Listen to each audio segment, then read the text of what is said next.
The main character felt a very strange sensation, as if his stomach was burning because there was a knife in it at that moment. He remembered that the thief had stabbed him, and his last thought was that he would really die that way. He never had a chance to achieve anything. This included the fact that he did not finish the marathon he was preparing for.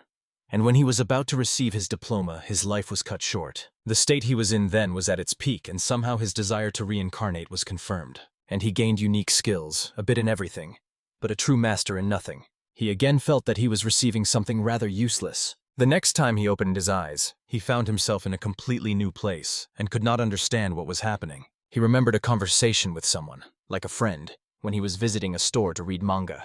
His friend was there to buy isekai cheap manga, which many were talking about. However, Asaji really did not like this, because in this situation it made no sense. But another guy believed in it very much, and now thought that he could be hit by a truck and reincarnate in another world. Remembering how just a moment ago he was stabbed in the stomach, he was looking for that thing, and realized that since it was not there, he could have been sent to another world. Looking around, he noticed that there were no buildings here that had been here before. Moreover, it seemed to him that this world resembled a classic role-playing game.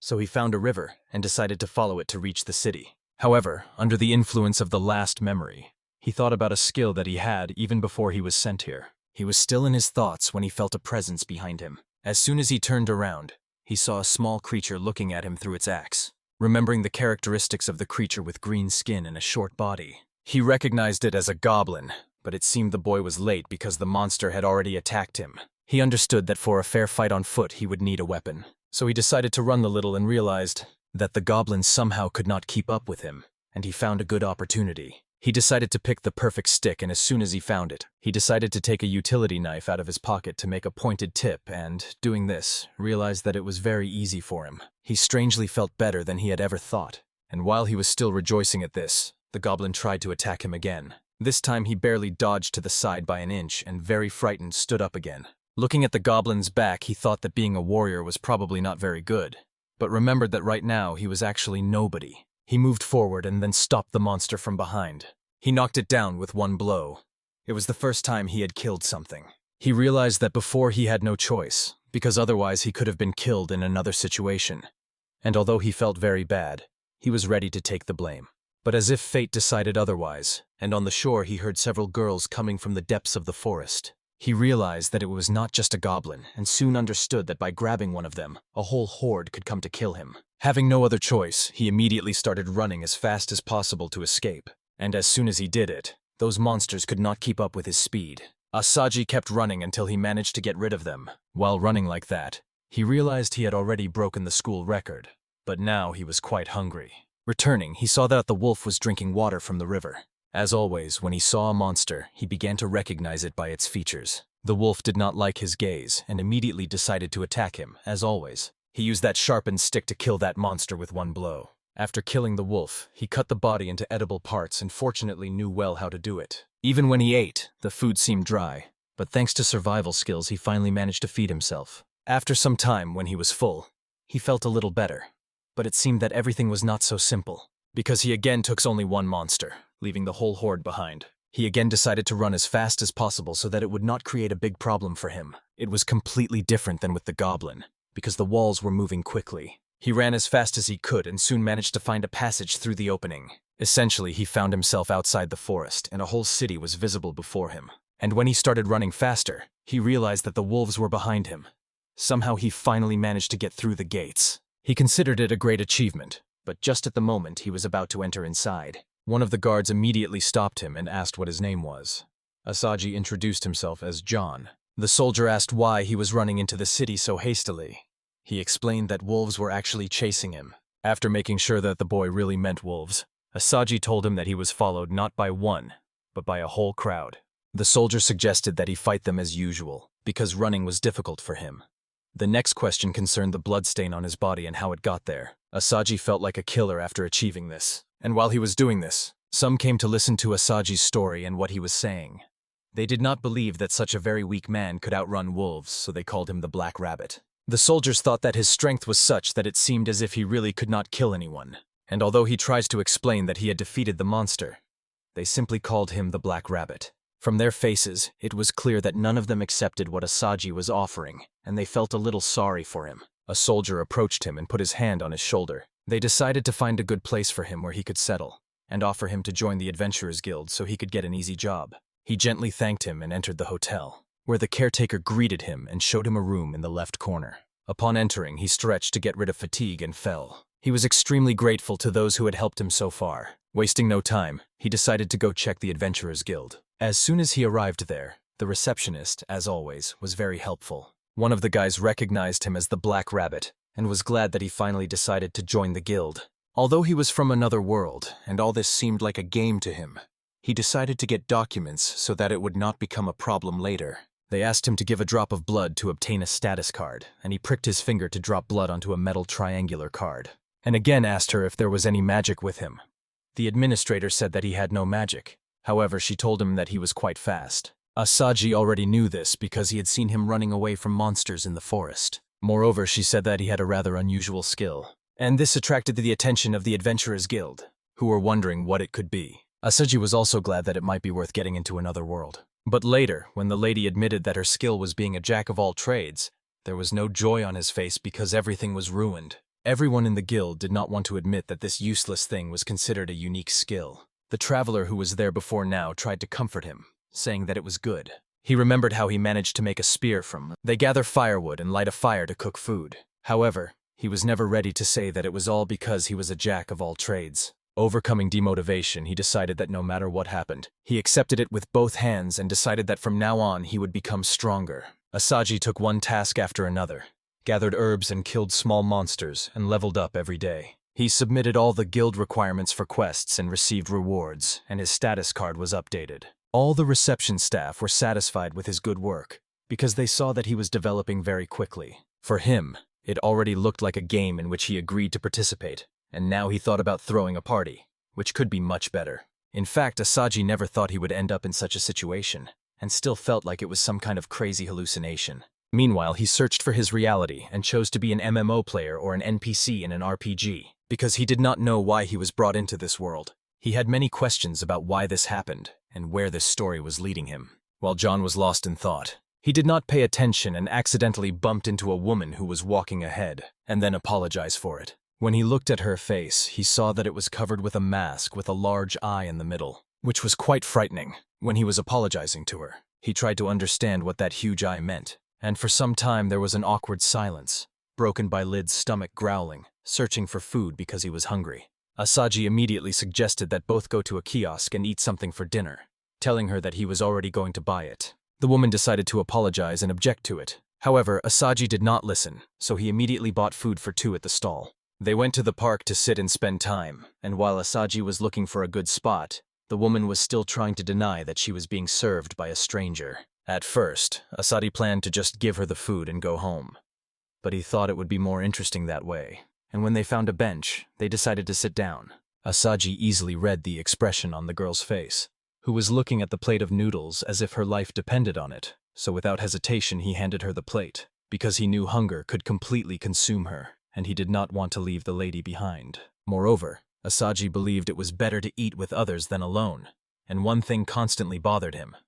What was that mask on the woman's eye? He thought about asking her to take it off, and the same thing happened as when he wanted to take her food. The woman simply took off that mask, and as soon as she did, her face was the most beautiful. Her cheeks slightly reddened with embarrassment after she took the food from the stranger. Asaji was completely moved by the beauty. He never expected such an NPC to appear in a role-playing game, and he thought that under the mask she had a very beautiful face. Without paying more attention to it, Asaji continued eating his noodles with. He looked at her and threw her demonstrative glances, and she at that moment enjoyed it. Even the way she ate was very pleasing to someone as innocent as him. And he considered it not just cute. While he constantly looked at her face, she felt quite awkward, remembering that they had not managed to introduce themselves to each other. A sigh too. There the woman was introduced as Daniela. After the introductory word, the woman fell silent again. It seemed that Asaji could not maintain a conversation even if he wanted to, because he never, even in his previous life, knew how to talk to a girl. It was precisely because of this that in his past life he did not have a girlfriend, although in his generation it was quite common. Realizing that he would not be able to lead the conversation again, he decided to step away from. He said to her right there that he was returning to the hotel and called it the reason.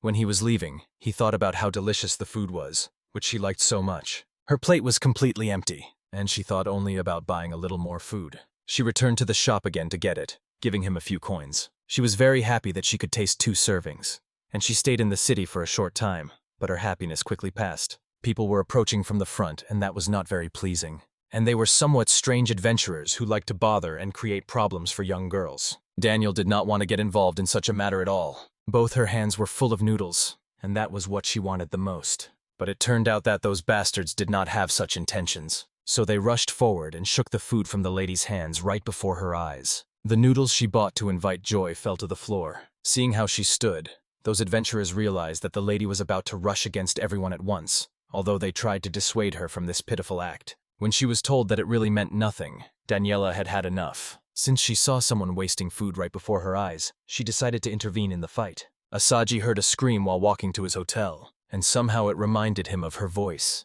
and he wondered if something was really wrong with her. He knew that whatever the situation was, so he decided to run immediately to the place and find out the reason for all this when he arrived. He found out that 3 people were trying to capture that guild, and one was waiting behind and recognized him as the Black Rabbit. He decided to do something, and there he met one of the other adventurers from the guild. So he asked about the situation and how it happened. Asaji did not want to interfere in something that could lead to serious problems, because by the shoulders of that man he understood that they were much more trained and stronger than him. However, in his soul he was still a boy, and wanted to protect the woman he fell in love with at first sight. Thinking it over, he realized he had to do something and pondered how to protect her. At the moment when he was about to draw his sword, he stopped because he had no idea how to act next. John decided to find out a little more, and whispered about it to the nearest adventurer. Later it turned out that all 4 were childhood friends, but suddenly 3 of them changed, and decided to become travelers together. It was a time when all 4 regularly went on quests together, and that man began to tell the whole story. But Asaji interrupted the conversation and asked if he knew what was happening with the women, after which he said there was nothing special there, because for these 3 guys it was a usual thing. They always agreed to play with strangers, whoever they were, and simply put, this Lee became their next target. But when they tried to approach her, she pushed them away. This was not a reason at all for them to interfere because of such a beautiful woman.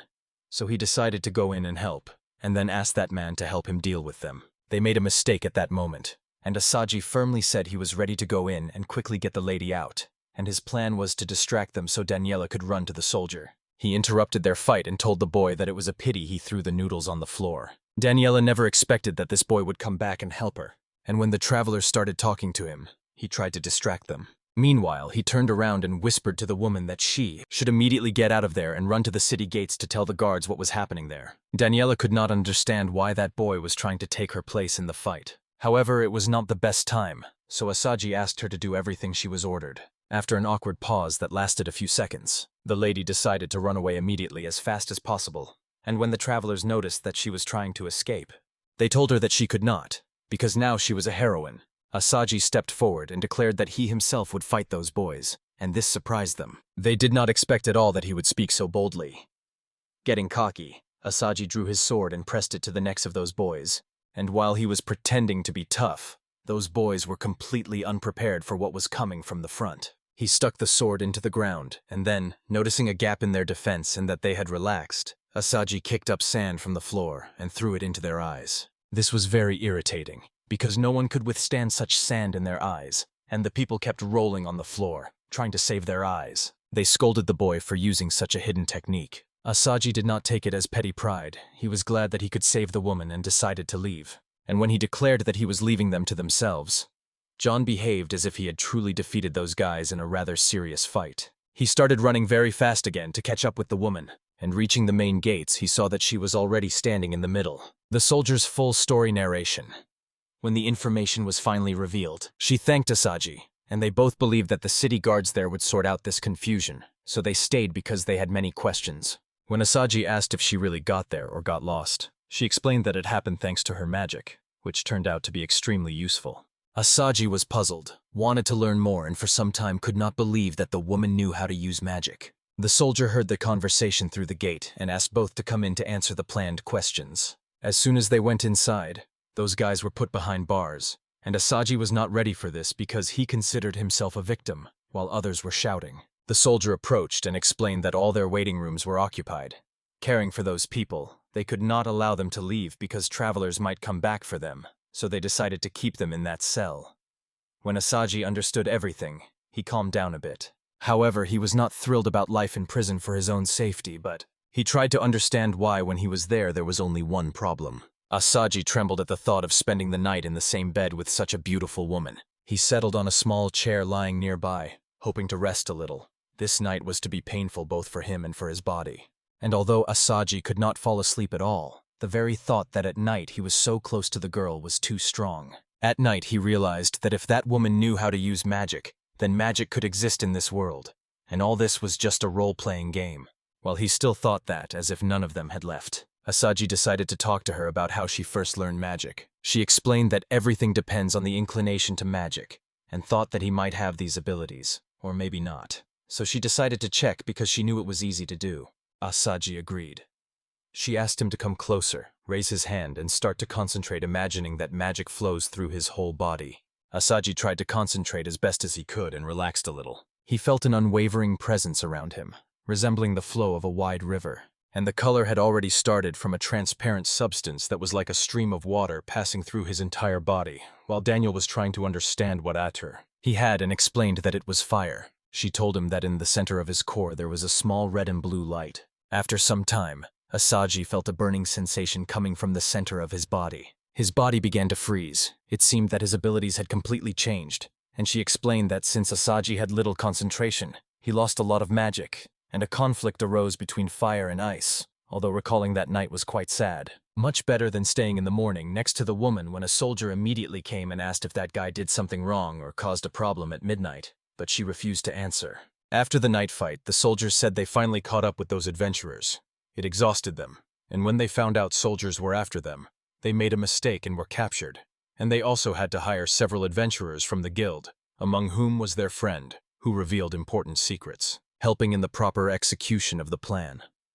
Asaji remembered the boy from last time who stood aside when the fight with Daniela intensified. There in the soldier's office they did everything on their part, and now these guys were to be released from prison before they set off. Asaji thanked Russell for any help and made sure that this man was looking for a hotel. He suggested going to a place that was much better than everything else. Both went to the same hotel, and now Daniela also wants to stay at the same hotel. Because it was quite cozy and a bit cramped, and everything was becoming much stranger than Asagi expected, since now he would have to live in the same place under one roof with that lady. On the board hung a notice that no one was allowed to call him the Black Rabbit, and for him, this was a true dream come true.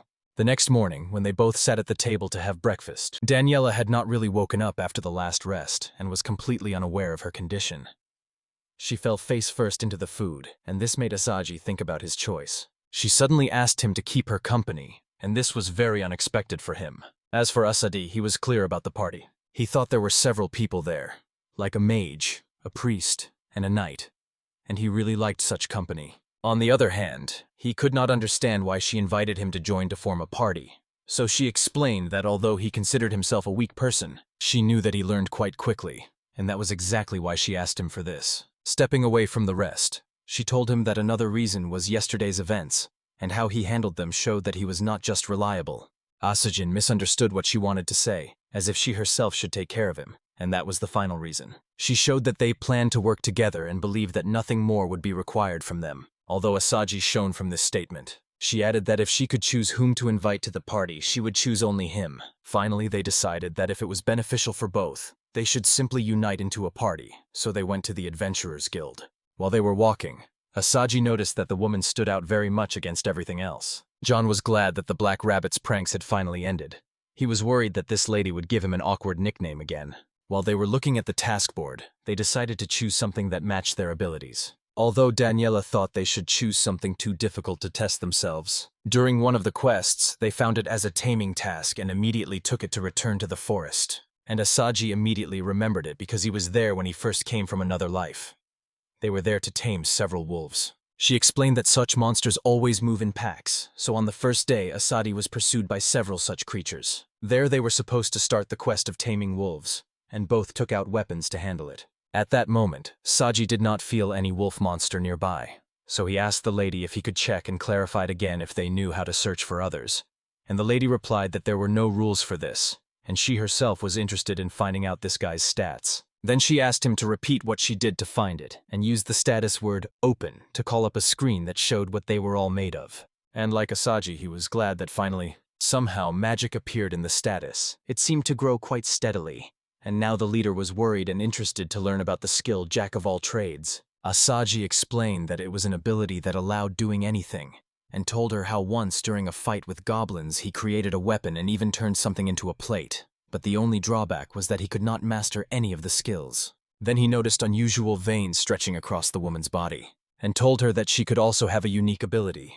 Daniela immediately confessed that it was a type that occurred among peoples living in forests or plains. This skill actually allowed her to see the movement of the wind and even its spirits, and Asaji was now quite envious that she possessed this skill. She explained that as a light elf her race mostly came from the plains, but her village was now hidden in the forest. While he discussed and thought about other races, it seemed that some wolves finally appeared. When the elf felt the presence, she immediately asked him to be alert. Now it was time for them to complete the quest, and at first she shot an arrow from the bow to call more enemies. And when she knocked down one of the monsters, they were completely surrounded by a large crowd, and it was not a pack, but a real horde. Both decided not to retreat, and when those monsters tried to attack them, they started cutting them down like vegetables, easily, so the work became quite simple. Both praised each other for doing their part well. After some time, when they finished, the conquest finally took place. They decided to lie on the floor to rest. Completely exhausted, they were not sure if they could endure anything else or if it was better to just go home.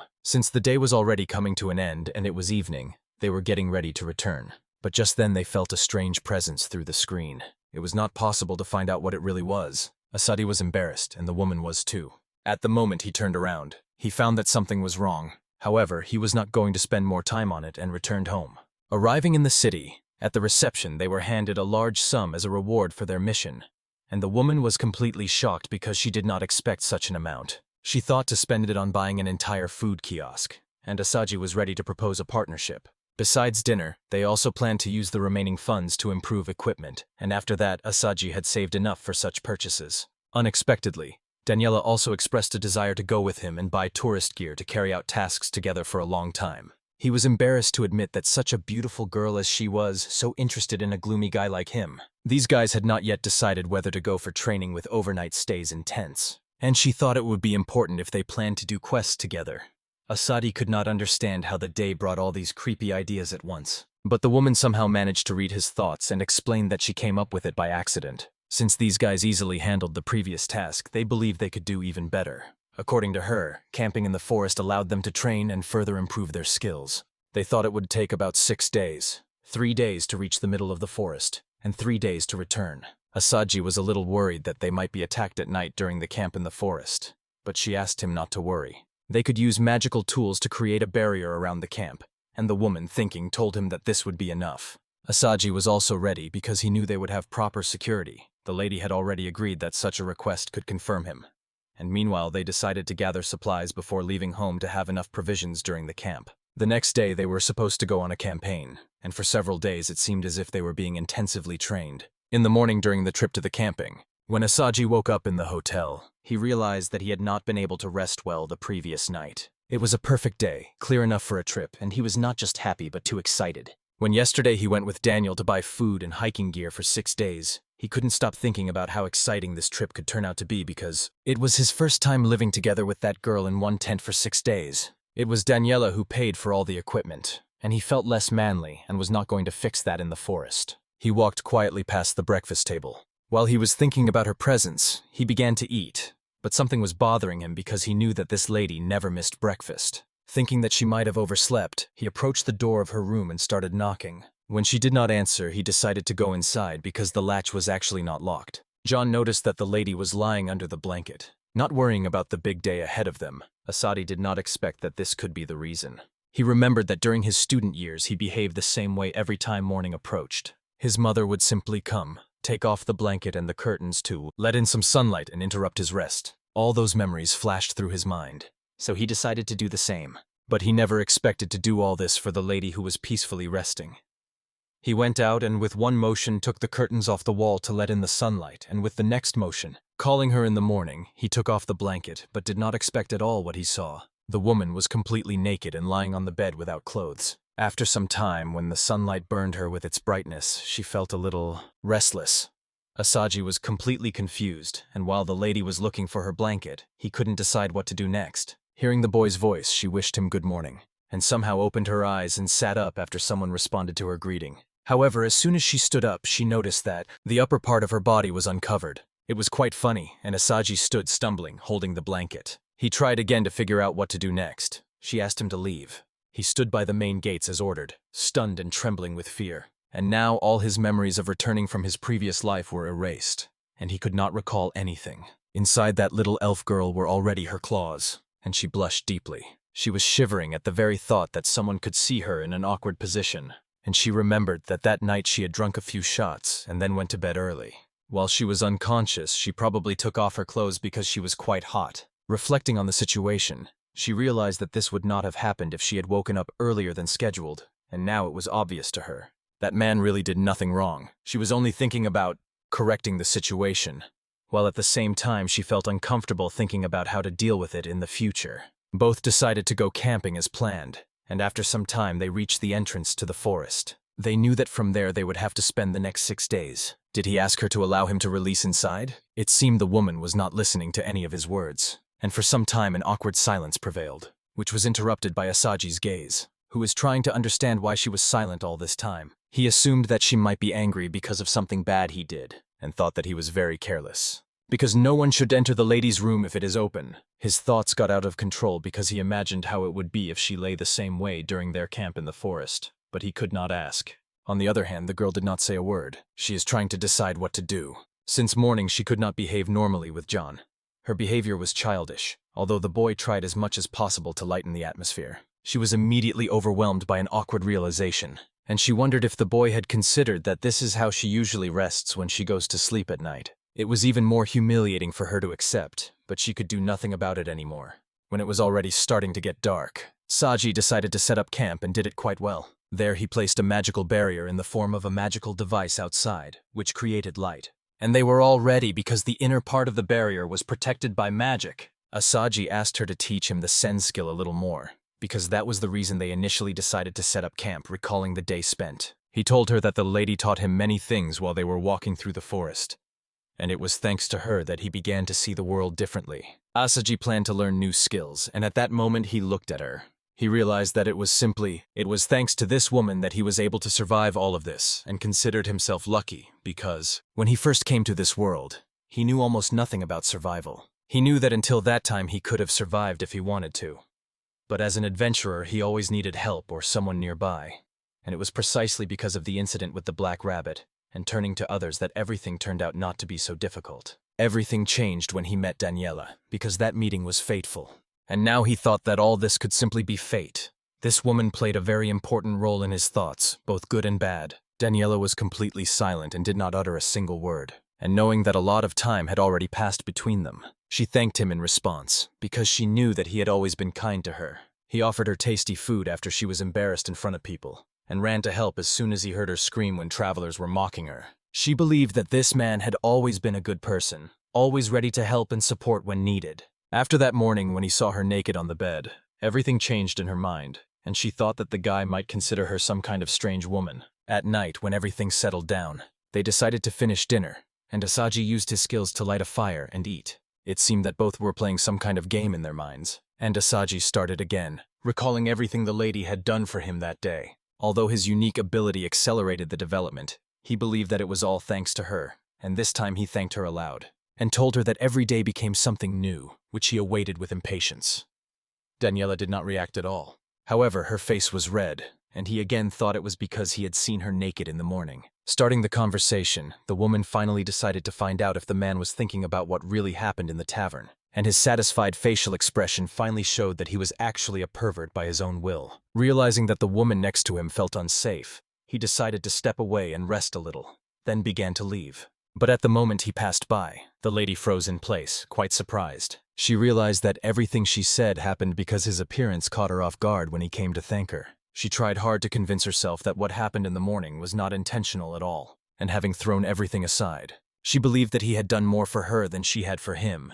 For example, teaching her his skills, was more embarrassed that the guy suddenly said as if she had changed everything, and wondered what he was like. He surveyed the situation, and it seemed that Asadi had already climbed to the top of the tree to rest. She could not feel more shame, and yet took all the blame upon herself. She decided not to call him and went to rest in the tent. In the morning it was revealed that the man had simply tied himself to a tree so as not to fall during rest. Waking up and looking at the fire, he noticed that the lady was still resting. However, he was afraid that yesterday's incident might repeat, so he decided not to wake her this time. He had traveled a long way to cook some stew in the morning. It was a leftover from yesterday, and he thought it had been good even in his previous life and still was now. The woman did not wake up at all, although a lot of time had passed. Now Saji thought he should go inside and wake her up.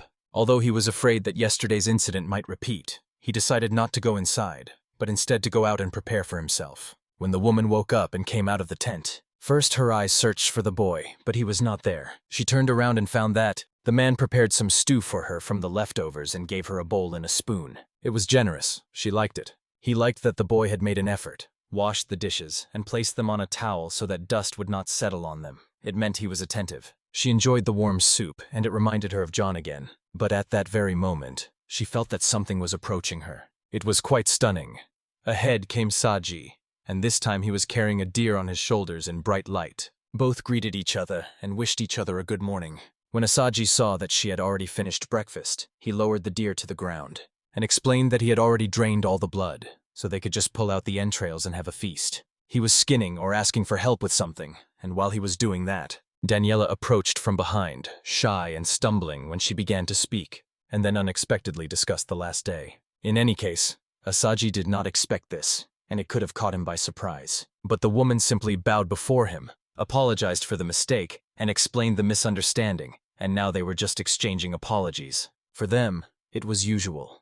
He told her that he was at fault because he entered the room without permission and did not expect that such a thing could happen. He gently apologized for what happened and said that it was not intentional. Realizing that the boy misunderstood the situation, she pointed at him until clarified that all this happened because of the alcohol she drank before going to sleep. Daniela gathered her courage to explain everything and said that because of the alcohol she felt a bit hot, so she took off all her clothes, and it was one of the rare occasions when she remained naked. In Asaji's mind, everything became clear and he felt relieved. Since then, he no longer needed to rest on the tree. It was again the lady's fault, so she apologized for pushing him and said that it was unnecessary. She clarified that she wanted to settle it last night, but when she tried, it was already late because he was resting. Asaji was just a little glad that everything became clear and they got out of the misunderstanding. Both decided not to worry about the past and returned to their usual life. Finally, they settled everything between themselves and decided to start preparing food as noon was approaching. Asaji prepared several meatballs and fried them on 2 skewers, which the woman found quite tasty. When the women took the first bite, she was truly satisfied with the taste and wondered what it really turned out to be. She did not know whether Asaji himself hunted the deer, but one thing was certain. She had never felt anything like that in her life. The woman was captivated by its texture and the sensation when biting, and because of this, luxurious juices were released. This tender and juicy venison could not withstand the wolf's hunger, and when she recalled, she tried to understand how it all happened, because it seemed to her that the lady herself had defeated the monster. From the first bite, it seemed that the woman was completely impressed, and she said that this taste was much better than the taste of wolf meat, so both decided to smoke the rest of the meat and bring it to the hotel caretaker as a gift. And finally, getting to the point, she asked how he really managed to hunt this deer. Asaji showed a freshly carved wooden bow and told her that he wanted to use something similar and seemed to have made it out of nothing. Thanks to those sensing skills that she gave him, he was able to find one such deer in the forest, and then immediately, as if out of nowhere, created that bow and knocked it down with one blow. She was impressed that he was a jack of all trades, and it helped a lot. And even the Saudi did not expect that it could work like that. Everything was settled, so they decided to clean up, go wolf hunting, and practice a bit more. That day they went deep into the forest. According to the plan, they first set up camp and then went hunting. When they finished with them, they took their tusks to sell at the guild for money. Now there were significantly fewer such monsters in the forest, and it pleased him. Daniela said that monsters naturally reproduce quickly in places with a high concentration of magic, and that finally calmed him. It was like a wolf hunting festival, and the more they hunted, the more experience they gained. Even at night, they again prepared food from the deer. At first they ate the meat, then enjoyed the dishes, and Daniela was impressed with the boy's culinary skills, which were much better than others. When Asaji reviewed what he had experienced, he realized that it was one of the longest and most interesting camps in his life. During their third night in the forest, Asaji checked his status. He realized that he had acquired the detection skill. It was not bad. Now the lady was even prouder of him because he had worked hard to achieve this. John was glad that he had put in more effort to achieve this, because since he met Daniela in this world, it was wonderful, and his current life was incomparable to the previous one. Somehow he felt immense happiness.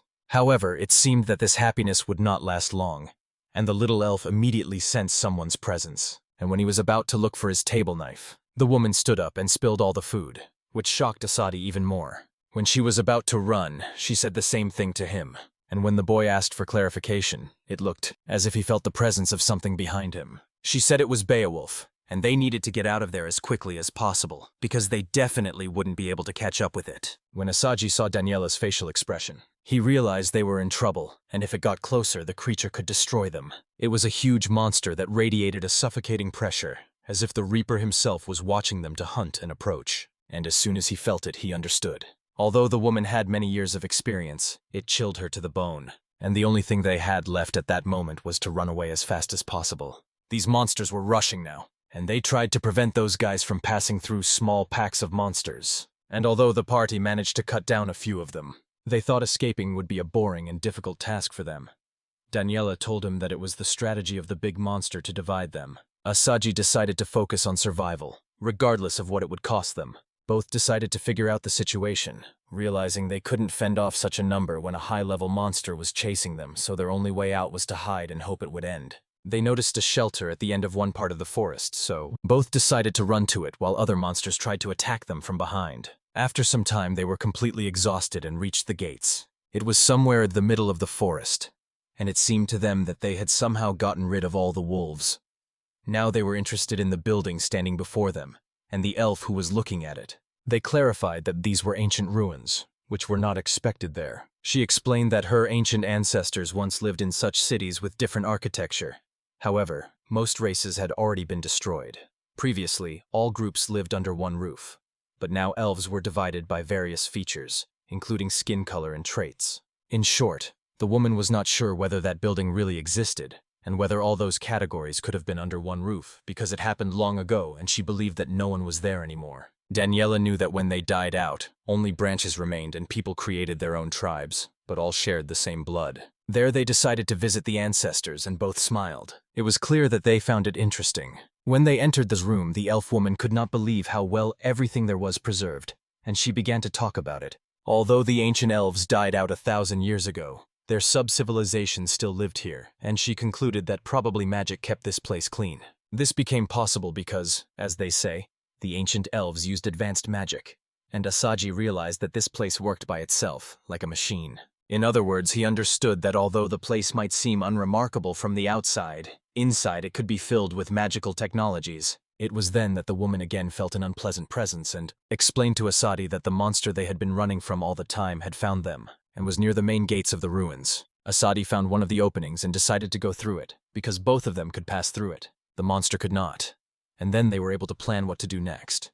He praised the thinking, and then they told her that they could magically dig a pit under it and attack from above while it struggled, and Asadi thought to use his water magic to fill the pit when it almost drowned, and then freeze it. The idea was good, but it was worrying whether Asagi could use ice magic. Although he was a little nervous, he thought this was the right time to take advantage of this opportunity. In the end, he simply asked the woman to run away if something happened, because he believed that she was the one who should continue living. The lady did not want to hear anything like that from the boy who calmly offered to give his life for her cause, and told him that they would just survive together and live on, because new adventures would appear in the future. She blushed at these words, but still asked him not to be indifferent. It seemed he was acting like a fool, and it was impossible for only one of them to get out of there. Then John suggested another idea, to become the bait himself in front to lure the monster. She could strike from a safe distance, and his plan was that only a sudden attack would drive that monster into one of the corners and give them a chance to neutralize it, although the lady did not want him to do it. He decided to leave, not listening to a single word, and now stepped forward to stand before that monster, which meant the beginning of the battle. He, pretending to be a hero, roared before that monster and challenged it to a fight. He did not know what awaited him at the end. That monster broke through the wall and made a breach. They attacked him by simply throwing pebbles, which pushed him back to the wall, and now blood was flowing from his mouth. Asagi was seriously wounded, blood even running down his back, and he was embarrassed by the presence of the monster. He realized that in such air, full of sand and blood, It was even hard to breathe and the pain reached his throat, so he thought to use the wind to blow away the dust, clear the air, and get more oxygen. But before he could come up with something, the monster had already broken through the hole and entered the ruins. Seeing Asaji on his knees, he felt that Asaji was no more than the words of this monster. Mr. Nu went ahead of him loudly, all in magical mania, which flowed imperceptibly all over his body. As soon as it moved forward, it fell into the pit they had dug earlier. It suddenly activated, and it almost fell through it. Realizing that the boy had indeed chosen a bad option, they both decided to act according to the plan. Asaji focused again and began covering that monster with ice. Imagine it like a flow from a dam. The more he pulled, the more he managed to extract. He was glad that any water he poured on that monster turned red. And now he believed that they could win this battle, but he was worried about how long he could endure it. Realizing that waiting any longer would only harm him, he immediately called Daniela, who took out a bow and arrow to find a free passage, and then quickly attacked it with strikes. Arrows continuously rained on that monster, wounding it from all sides, including the eyes and body, and this caused the wolf more suffering than anything it had done, which was not equivalent. While it screamed in pain, it looked as if they had finally made a move that began to work. After some time, when it did not move, they doubted whether it was really dead. Later, when the fight finally ended, Asaji was tired to the bone. He also immediately received a wound from a direct hit by the monster and could not understand how it happened. Although he could not breathe, he was dizzy and his ears did not work. Only Daniel was heard calling him by name. But in a moment, opening his eyes, he noticed that the wolf was talking to him and was impressed that this guy, after being human, managed to pull this off. Asaji was able to understand all the words that came through. The heart of that monster, because it was so piercing. The wolf was not at all happy that he was playing and trying to take his life, and now he was ready to send him to the place of his death without waiting a second. The angry wolf hit him in the stomach with a claw again. Since Daniela did not like this, she used an arrow and ordered the wolf to let it go. The wolf considered it somewhat disrespectful and warned the lady that if she attacked, he would definitely bring down that man. It was an extremely difficult situation when a woman had to choose between a friend and a monster. The wolf told her that he did not know what they were counting on. The number of monsters brought down was quite a feat. Asaji felt humiliated and asked him to take his life if he wanted to. For a lady like her, it was quite unexpected to hear that when they had just agreed. Thinking about this situation, a memory of Saudi Arabia comes to mind. That it was Daniela who helped him achieve the position he now held, and he thought he would repay her by saving her life for everything she had done. The wolf read on the boy's face what the boy was saying, and the boy meant every word. His determination was much stronger than anything else. He repeated that the wolf could do whatever he wanted with him, only asking to let the lady go. The wolf was impressed by the determination of that guide because he felt no life in the eyes of the person who spoke decisively, and on the other hand, Daniela could not bear the burden of someone giving their life for her. Asaji simply closed his eyes and was already about to accept his death in this world. He also recalled everything that happened here and in his previous life. Earlier, before coming here, he worked night shifts alone, but now a one-on-one conversation with a woman made everything much more special for him. Even in his past life it was true, because due to work shifts he never had such relationships. But it was still pleasant to wake up in the morning, spend the day together, and end it in the evening with a delicious dinner with this woman. He believed that if he was destined to die like this, he had one miserable and ungrateful thought that he did not manage to meet her earlier, but he was still very grateful for everything the lady had done for him. The boy with a heavy heart truly awaited the fatal blow. But when he opened his eyes, he saw that Daniela was crying in the corner, tears rolling down her cheeks. On the other hand, even the wolf retreated and told him that he had already changed his mind. Since it was completely unexpected, this man repeated his statement and warned him not to do anything that could change his decision. Vovk stated that he had already changed his mind and decided that killing him would be pointless, while Asaji was completely bewildered by this statement because he did not expect this at all. When Asaji finally realized that what that man was saying was mostly true and he had really changed, he scolded himself for having spent so much humiliating determination only to end up where he was left with nothing. Very angry, the man exploded and began shouting, demanding to reverse the adopted decision, and received a blow he did not expect at all. When the woman came herself and hugged him in those embraces, and tears rolled down her cheeks, it was a pleasant sight for the wolf. And during the embrace, Asaji realized that he could not breathe and could not even say anything. The boy was deeply moved by her determination and was completely lost in her soft embrace. Daniela was still crying because she thought the boy would really die. Finally, the boy decided to run away from her to be able to rest. When everything calmed down, Asaji asked the wolf why he did not kill. The wolf explained that although this man was not stronger than him, it hurt him the most in life. He thought it was a pity to kill him until he revealed his full potential. The wolf was born in the forest, once magically transformed into a great monster, and, remembering nothing, other creatures tried to accept him as best they could. As he remembered, when he tried to fight the Wyvern, she could not approach him or threaten his life, while a simple creature like a human could. Asaji thought it was a fairly simple idea that anyone could come up with, and understood that there are people much stronger than him. Then the wolf asked to continue. He accompanied him during the joint journey and training, because he hoped that he might meet someone much stronger than himself. Asaji was still asking him for the wish to die, and the wolf was already ready to fulfill it. However, this time Daniela was quite serious and told him this. In any case, even if the wolf tried to do it, she was going to make sure that she would kill him at that very moment. The wolf was momentarily shocked and frightened. Since he did not want to take risks that day, he tried to scare the woman away. The lady was in her element and completely confident that she could easily kill this monster. And when she was about to do it, Asaji immediately stopped her. He told her that he had accepted the wolf's decision not to kill him, so there was no need to bring it up and make an enemy out of a friend. That was the last time they finally met the great monster.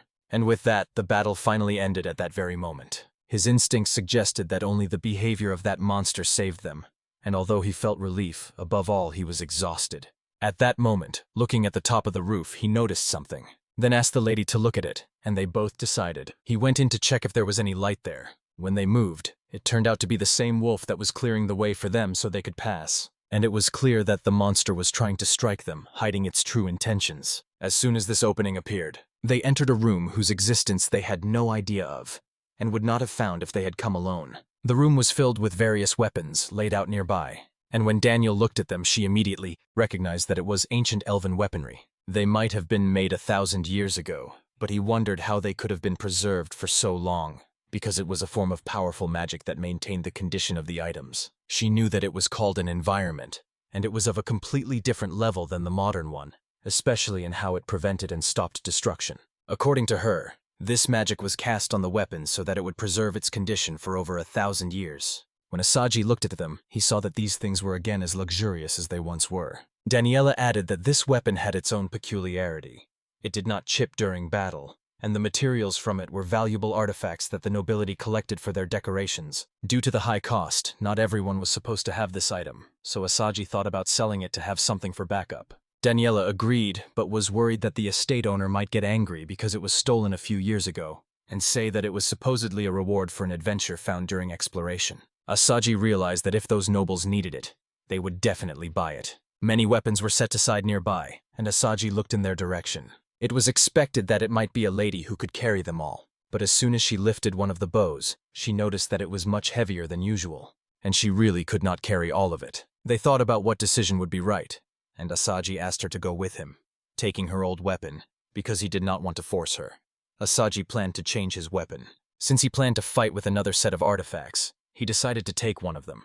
But the wolf behind made it clear that this would not happen. The wolf did not want to involve his own in fights among themselves at all, because they had already taken many of his friends. Moreover, he added that the forest was divided into 2 parts. One of them was under the care of goblins, the other under the care of wolves, and there was a possibility that the goblins would approach to capture their northern flank. Saji realized that the situation was serious, and if they destroyed most of the wolves, the goblins could also capture this forest. From Wolf's tone, he understood that the big monster was going to start a fight with those creatures, and Wolf agreed, making sure that the magic he released would go south. The goblins would tend to return to the northern forest. In other words, when bloodshed occurred between them, they would move to other territories. At the moment, Asaji held most of the weapons, including a sword and a spear, and the lady had only a dagger.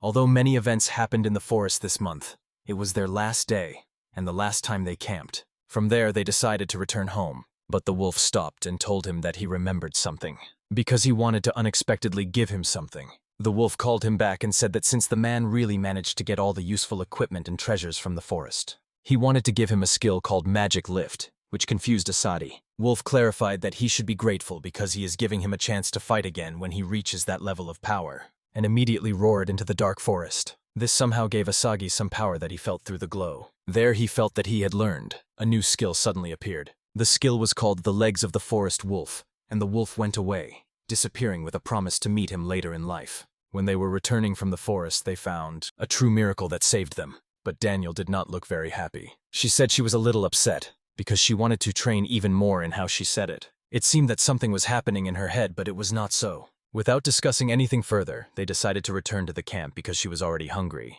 Returning, while the food was being prepared, Daniela told about her past and the mysterious story of Asaji. She told the whole story, going back in time about 70 years. From the way she spoke, it seemed as if she remembered that time. And Asaji now did not understand how old she really was. It was a very rude question for the lady, and, as always, she did not like it. The curiosity was quite understandable, so she admitted that she was about 200 years old, and it shocked him. The woman asked him to let it go, but no one expected that a girl of such age was sitting opposite a guy who was only 21 years old. She continued to tell how monsters cruelly slaughtered her entire tribe, and it was called the Dragon Invasion. Monster invasions had already become rare, and dragon invasions even rarer. But their tribe happened to fall under it, and to kill one adult dragon required a whole army. So against dragons they had no chance, and everyone in her tribe, including her parents, died. Asaji was shocked that a woman like her had seen such a massacre with her own eyes. She only remembered flashes of memories, how her parents cried for help, including the whole house, and before she could understand how to get out of it, her father and mother were destroyed by a single strike of a dragon's claw, with blood splashing on her face. Covered in her parents' blood, she hid in the basement, and since then, her parents' blood concealed her scent from the dragons, so they never found her. Out of pure fear, she refused to leave the basement for about a month. And although it was unbearable there, she now thought she could have come out earlier and tried to save something. When she first went outside, she saw the destroyed village, and she was nauseated by the sight of burned bodies and houses. She was completely confused and could not hold back vomiting because of that smell. She survived and escaped from the family home, but could not get rid of the destruction and sorrow. And, putting on the gear her parents gave her, she somehow walked among the corpses of her tribe. At the moment she spoke these words, her heavy heart was crying, and Asaji felt it all the time. She thought it was quite unfair that she had to face this. To understand her reaction to his suggestion to switch between devices, he felt it might be his fault because he brought up the topic. He gently served her dinner, and the moment she inhaled the scent, it relaxed her greatly, and she believed that the more time she spent with him, the better she would become and all nightmares would disappear. To this day, she always wakes up with tears in her eyes because the memory does not let her go, and she constantly remembers it. But from the moment she met Asaji, everything changed, although she could not find the real reason. After meeting him, there was nothing else in her mind. He was overwhelmed by a wave of realization of the moment when the woman desperately hugged him among the ruins. He thought he probably reminded her of the time when she lost everything. Since then, Asaji decided to do everything in his power to protect her. The next morning, they both decided to go for a walk because the morning was quite nice. And while they moved through it, he smiled widely and giggled. Everything there was wonderful, and they fell in love with the forest morning. It was good that they came because they learned a lot about the ancient Elven ruins and met a wolf. When they started talking about the weapon found in the ruins, Asaji once again clarified whether she really was not going to use it. And that casual look she gave him when she stretched clearly showed that she was not worried about it at all. Looking at the dark sky, she said that she always used the bow and arrows left to her by her parents and did not want to leave them because she believed that if they were thrown away, she would seriously get sick just from a simple refusal. Asaji did not understand what the person who said it meant. He just expressed himself that way, but usually apologizes if he offends someone, on the other hand. It helped Daniela a lot that the man finally asked and talked about it. It was reverse psychology on her part.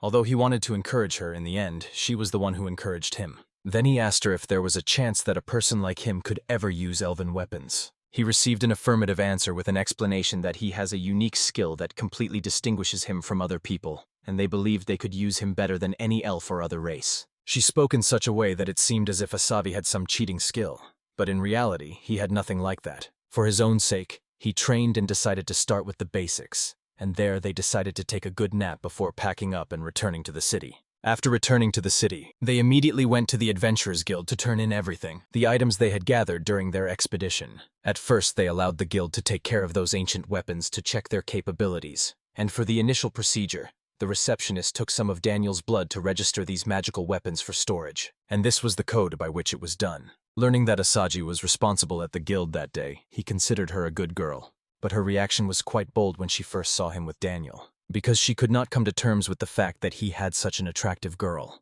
While he was still pondering how it all happened then, Daniela explained that they managed to earn 4 gold coins thanks to that condition.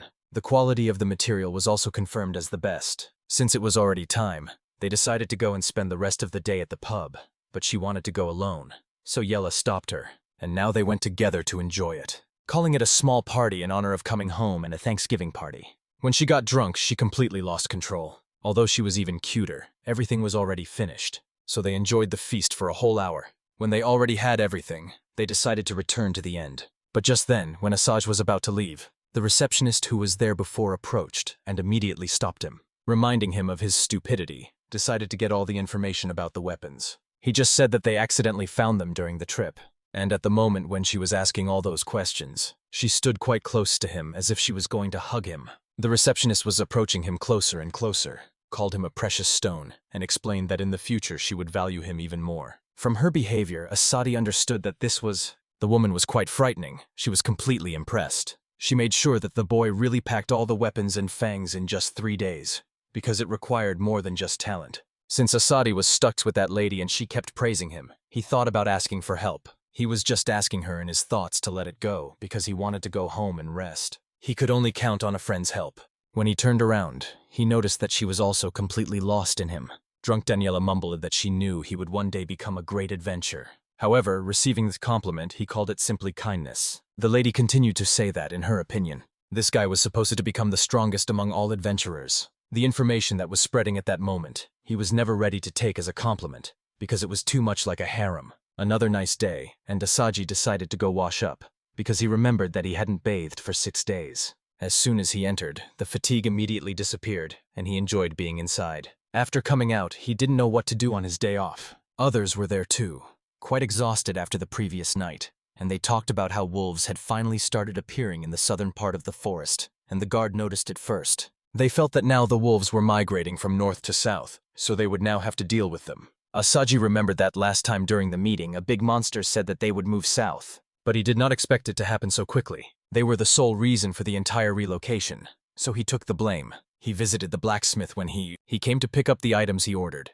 and there he was first handed a steel sword. It looked quite good, and the blacksmith, taking advantage of the opportunity, he made sure whether he really found some weapon during the exploration of ancient Elven ruins. And it was not only about him, rumors spread throughout the city. He told them that since they camped in the forest, on the last day they hid the weapon in a small room in the ruins, where it was found. And now he kept them in the guild house, because it was valuable material that he did not intend to carry with him all the time. He was leaving the smithy. He looked at the sky and thought about how to get food for the day, because he was hungry. And just then he saw Daniela, whom he had seen earlier, now carrying many bowls of noodles. She was humming and happy about it, and the way she carried this dumbbell made of material. They really doubted whether the woman could eat it all by herself, and she agreed. Now Asajj had a real idea about Daniela and knew that she was not what she seemed. Returning home, he was now walking. To check what had been bothering him all the time, he decided to explore his new skill. Name the legs of the forest wolf, which the monster gave. He immediately opened the status screen and saw that everything was quite good. There was the skill Jack of all trades, and also the skill legs of the forest wolf. It was quite difficult, and when they were shown, he tried to understand and attach each skill to one of the parts of his body, thinking about where it fit best. For example, he chose fire as the magical part, like Daniela, and so on. The only thing that confused him was whether the ability was ordinary or unique, and he decided that it was unique because on ordinary days no adventurer meets a monster of such a high level. Regarding the skill, everything was unclear, since there was no description or idea of how it would actually work, unlike the Jack of all trades, about whom he had a clear picture of all the abilities, including hovering in the air, moving very fast, and jumping differently in the middle. While he was thinking about how and where he could apply this skill in battle, he was waving the sword in the air and dodging attacks that appeared out of nowhere with it. He came to the conclusion and understood that it helps to dodge, so he considered the skill useful. Next arose the question of what exact enchantment the monster had placed on him. While he thought for a long time and tried to understand what it was, he had a bunch of thoughts in his head, and he began to curse that there was no internet in this world. To understand better, he decided to search in the library, and then immediately went to find out about one person. He asked the same to the owner, who explained that books are expensive now, and told him that for such information one must go to the capital. In addition, spreading out several fabrics, she specified that there was an old man who loved books. However, she called him a weirdo, although she was ready to write a recommendation letter. He accepted this, took the map, and finally reached the place where it was given.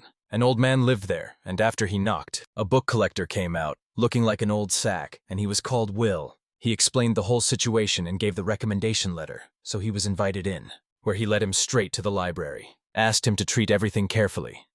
Asaji was very glad to have the opportunity to find what he wanted. When he looked there, he saw that there were many books that he could not handle on his own. Like a surprise, how surprised he was. The old sack could not hold back his laughter and laughed loudly in his face. But in reality, Saji simply had no words, because he never expected that a book collector would have so many. They both sat at the table, and Asaji inquired about the spells, which was quite a good topic, so the old man went to gather the books on his own and then brought some of them that were related to the same topic. The first book was about the basics of enchanting, and after it was taken, he simply thanked, and the book collector, taking the opportunity to boast about his knowledge and collection, offered to ask for more if he needed anything. Taking a deep breath, he began to read all the books.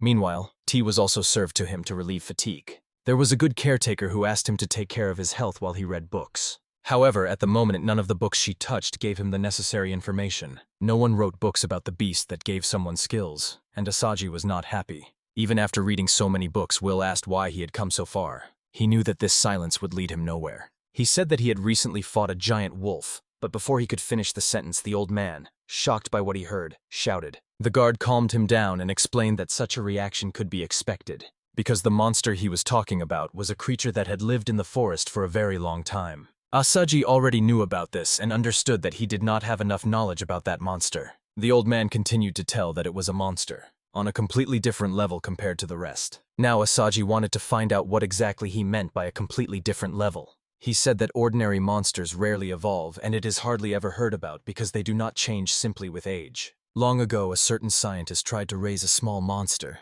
but it never developed.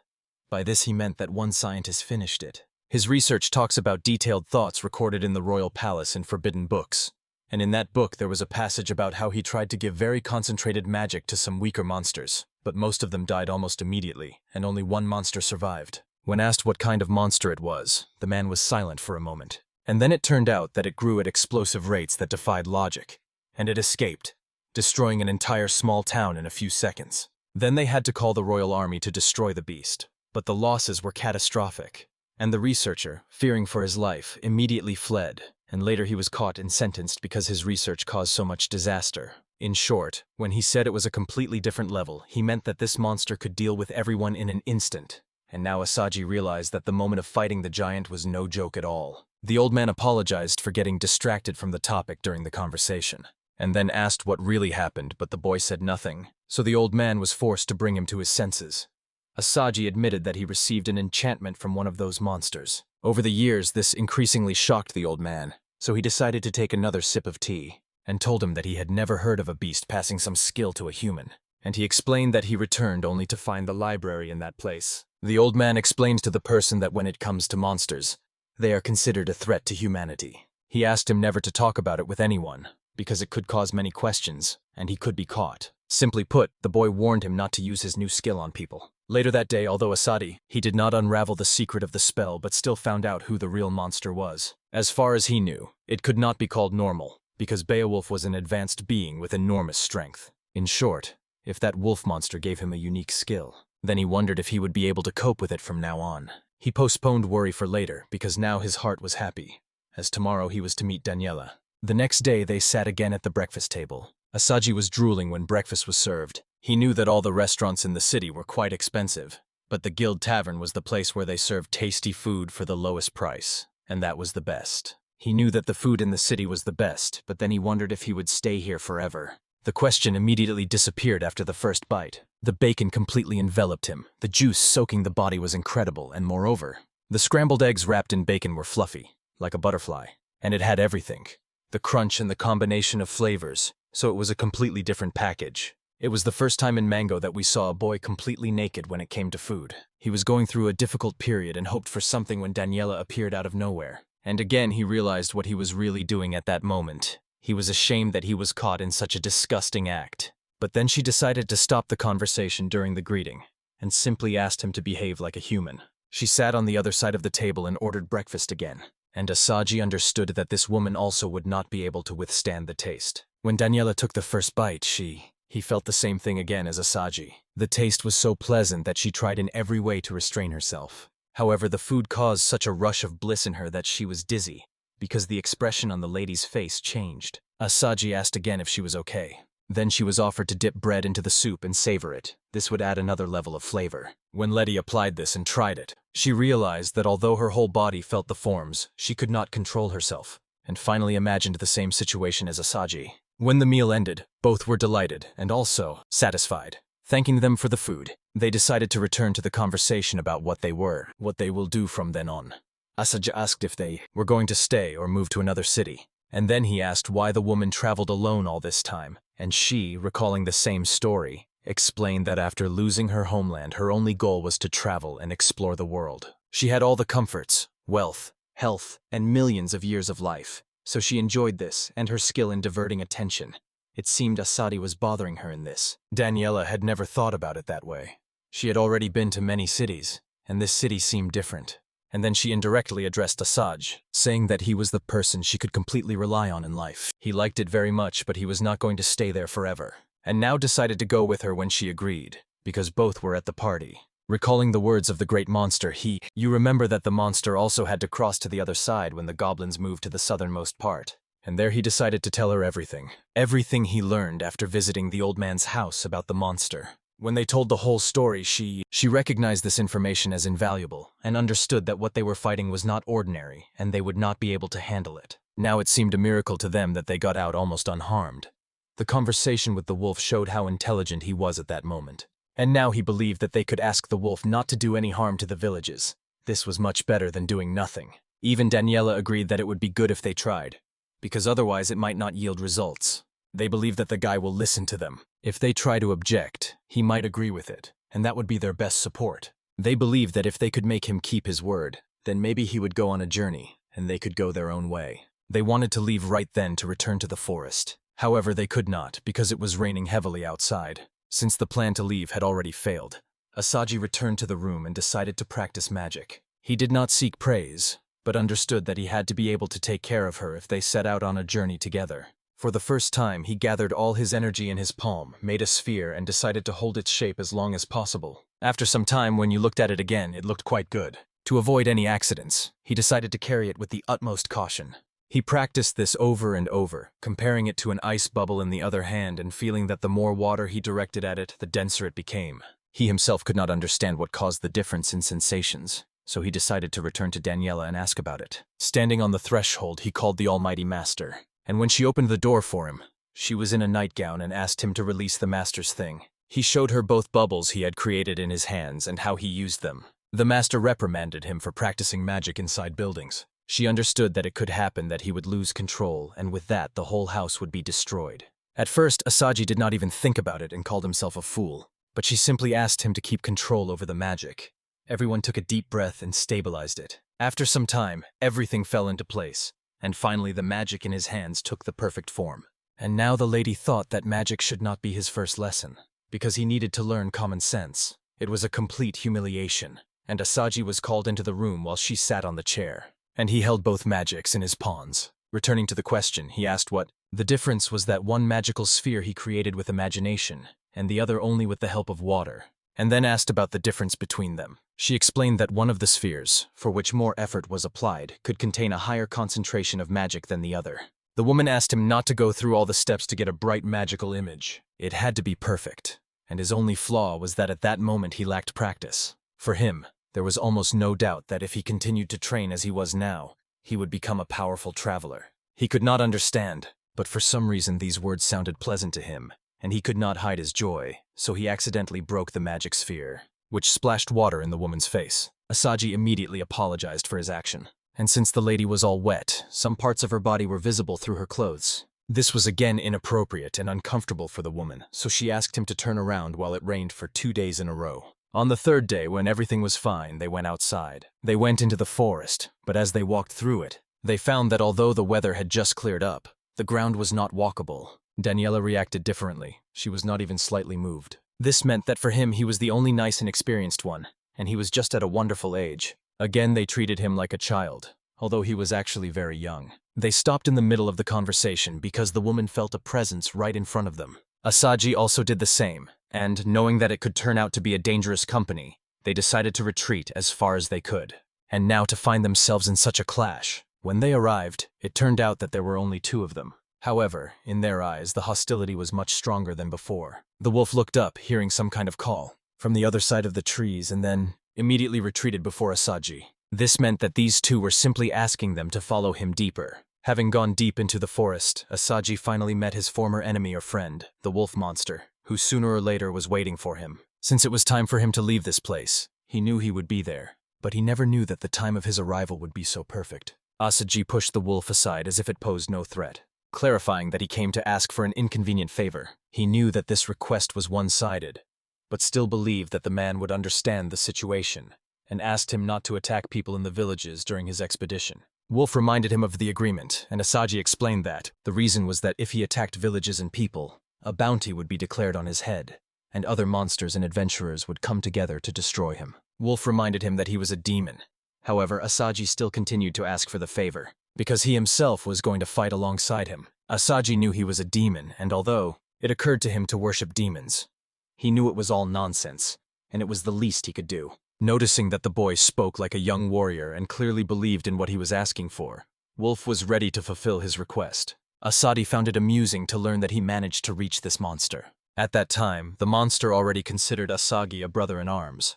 But on the other hand, the feelings were quite different. In short, they reduced their relationship to a mutual agreement of warriors to fight without unnecessary noise. Both parted ways to hone their skills and prepare for the day when, by agreement, they were to fight each other. It was already time for the wolf to leave, so he was about to go. Since they had already completely moved to another part of the forest, it made no sense for him to stay there. Before setting off, he said that he was looking forward to the open world and wanted to find out how it would turn out for him. Asaji, again pretending to be a hero, offered him help and said he would be nearby if it was needed even before the final battle. This clearly showed how narcissistic that man was, when he offered help to a monster that could destroy the city in an instant. They both then made a fist gesture to each other, which was unexpected.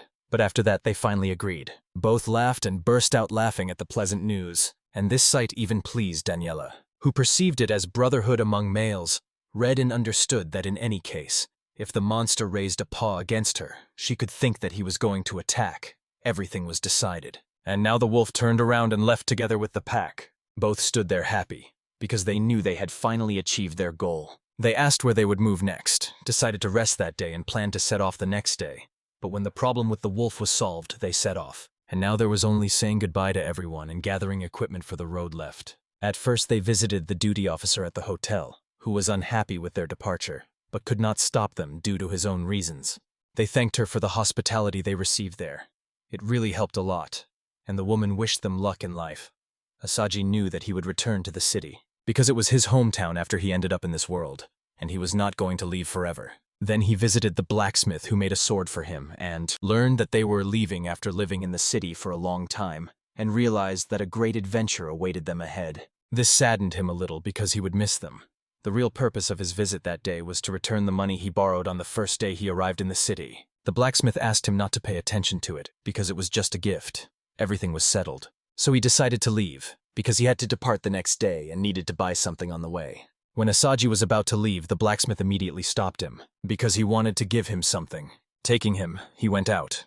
Next, he needed to retrieve the ancient elven weapon they found in the forest. Fortunately, he came across other adventurers who were like friends to him. He informed them about it. They were not very happy when they heard the news because they wanted him to stay there. He hoped to meet them later in life, believing that their meeting was not the last. Just as he was about to leave the guild, suddenly someone hit him on the back, and at that moment he felt it. He realized it was from the guild's receptionist herself. She was shouting, and the lady was displeased that the man was leaving without telling her about the departure. She just wanted the man to come back, asked him to promise, and John, having no other choice, agreed. But when he looked to the other side of the registration desk, another receptionist had just weighed him, and that was the last time he looked at the guild house since he came there. When he was leaving, he thought that maybe he would still have a chance to return. The next person continued to visit the old man's house. Will immediately called him again to his library. He stunned him by telling his monster friend not to attack either the peasants or the towns. The last time he went to the blacksmith, who knew that this would happen sooner or later, but was sure he would miss his presence in the town. Before leaving, Asaji was there to fulfill his wish to see the sword. When he showed the elven weapon, Asaji was very happy. He was completely frightened, but as soon as he was struck once, the damage was quite destructive. None of them expected it to end this way, and when the weapon testing finally ended, Asaji told him that he was going to leave the next day. The blacksmith was interested and decided to visit him next time, so he allowed him to leave without further delays. They shook hands, feeling affection and satisfied with the pleasant time spent. He said goodbye to everyone he wanted to. And now he finished everything that needed to be done before departure. It was time for John and Daniela to leave this place. Meanwhile, Daniela thought that the boy had forgotten about the weapon, because he was not carrying anything bulky.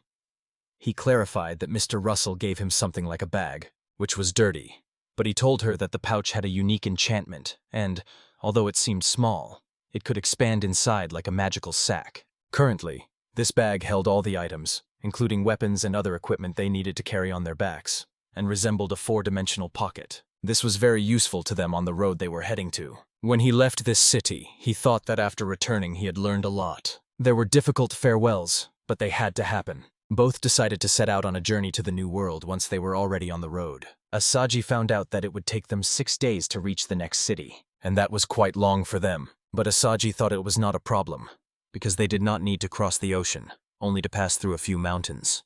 On the 3rd day, the journey passed quite calmly, but everything changed because the rain started, and they were in raincoats and tried to clean it up. It became a big obstacle for both, but it seems Asaji suffered the most. Although he was cold outside, he had never traveled in such rain before, and while his vision was blurring, Daniela, on the other hand, was experienced and felt nothing. Ahead of them there were no trees at all. Because of the light breeze, they realized they had reached the edge of the forest, and Daniela immediately asked him to be careful, because ahead was a meadow area, completely different from what they had seen before, so they needed to stay alert. Asaji understood that the evolution of wolves depended not only on their traits, but also on the environment, because until that time, before they had only seen forest wolves, but after they met an advanced monster, they started encountering different wolves. All this was thanks to Daniela's ability to sense any presence around. She had used it since childhood, and it helped a lot. The only thing that worried him was whether they could rest safely there. However, this thought immediately disappeared when he was preparing food and thinking about how to settle after the rain among the tall grass. The soup he cooked consisted of dried meat and various vegetables, and while he was preparing it, he waited for Daniela's return. When she returned, it seemed that the Saudi had become her housekeeper, and he even tried to behave that way in front of her, staging a scene. She told him that several grass wolves were running nearby, but she neutralized them, and Asaji praised her for a good job. Was she hungry? Saad usually served her stewed meat along with the soup, and as soon as she ate, it seemed that everything ended in an instant. And now she was asking for another. During the training camp, he learned that she ate a lot, but she said she did not gain weight because of how she rested. Although the weather and conditions around were not very good, it became calmer when he saw her eating her dish, and it made it much tastier. After some time, the pot was completely empty. Daniela immediately decided to go inside to rest and asked him to be on guard. The rain had already stopped, and sitting there he realized that his hair was already much longer than before. Meanwhile, while she was resting, Asaji prepared food from dried meat. He enjoyed grilling and was drooling, waiting for a piece. He called it the hidden joy of the night shift, preparing something seasoned with salt and spices that ignited his heart. When it was almost ready, someone approached from behind. Curious about what he had prepared, he finally said what it actually was. At the moment he was about to take the first bite, it seemed Daniela had already smelled it and came over to question him. As soon as she came out, she immediately demanded her share, but her appearance scared Asaji. In the morning, when it was already light, Asaji said that they both eventually gave away the food they had been saving all along. While preparing the morning soup, Asaji entered the hut to wake her up. Realizing that even if this lady turned out to be nothing special, fatigue did not stop him at that moment. As soon as the lady came to her senses, Asaji was already quite exhausted. Without waiting a second, he ordered her to wash up, have breakfast, and clean up while he lay down on the bed. Meanwhile, during this day, they saw the woman carrying Asaji on her back, and he regained consciousness. He could not understand what was really happening. She clarified that since this boy really could not walk on his own, Daniela was not going to wake him after the night watch, so she decided to carry him on her back. She was essentially paying the price all the time for resting too much. He climbed down from her shoulder and looked at her. Feeling his body, she realized she was carrying not only him, but also part of the equipment, and found it quite tiring. For Daniela, it was a trifle, and her behavior showed that she liked it. For a while, she immediately shed her femininity and became braver. Having no choice, he apologized for making her act that way, although he had no such intention at first. They were walking through the area when one of the monsters tried to attack. Asaji and Letty warned him about it. Finding a good opportunity, he did not use the sword, but that monster right in its own space. And as soon as it was stunned, Asaji cut it in half with one blow. Although he could not compare to Daniela, she dealt with them effortlessly. Since both tasks were completed, they bumped fists and decided to move on. He realized she was pretending when Wolf and John bumped heads in friendship. They decided to take the animal's hide with them, because it was damaged. At night, they set up camp again, and it looked like a wise approach to night duties, as it freed them from the need to bring various materials during today's adventure. He knew well what kinds of monsters existed in the world, and now he really wanted to find out what the forest was hiding. The next morning, Asaji came again after preparing soup, and woke her up, then immediately went back to rest. He did not move an inch. This happened regularly, and before he could finish this time, after a while the situation had already changed. The woman screamed that there were some monsters around, and asked him to come out of the tent. It turned out that the lady was already fully equipped. Asaji noticed that there were wolves around. However, the feeling was more like wolves in the grass. Daniela immediately applied her magic and created something on her palm, and then threw it to the other side of the grass, as if inviting that monster that was hiding. The entire pack of grass wolves immediately headed towards them, and both decided to immediately take their positions. Daniela made the first move, but then Asaji cut off the head of one of the monsters. They continued the assault, mutually supporting each other.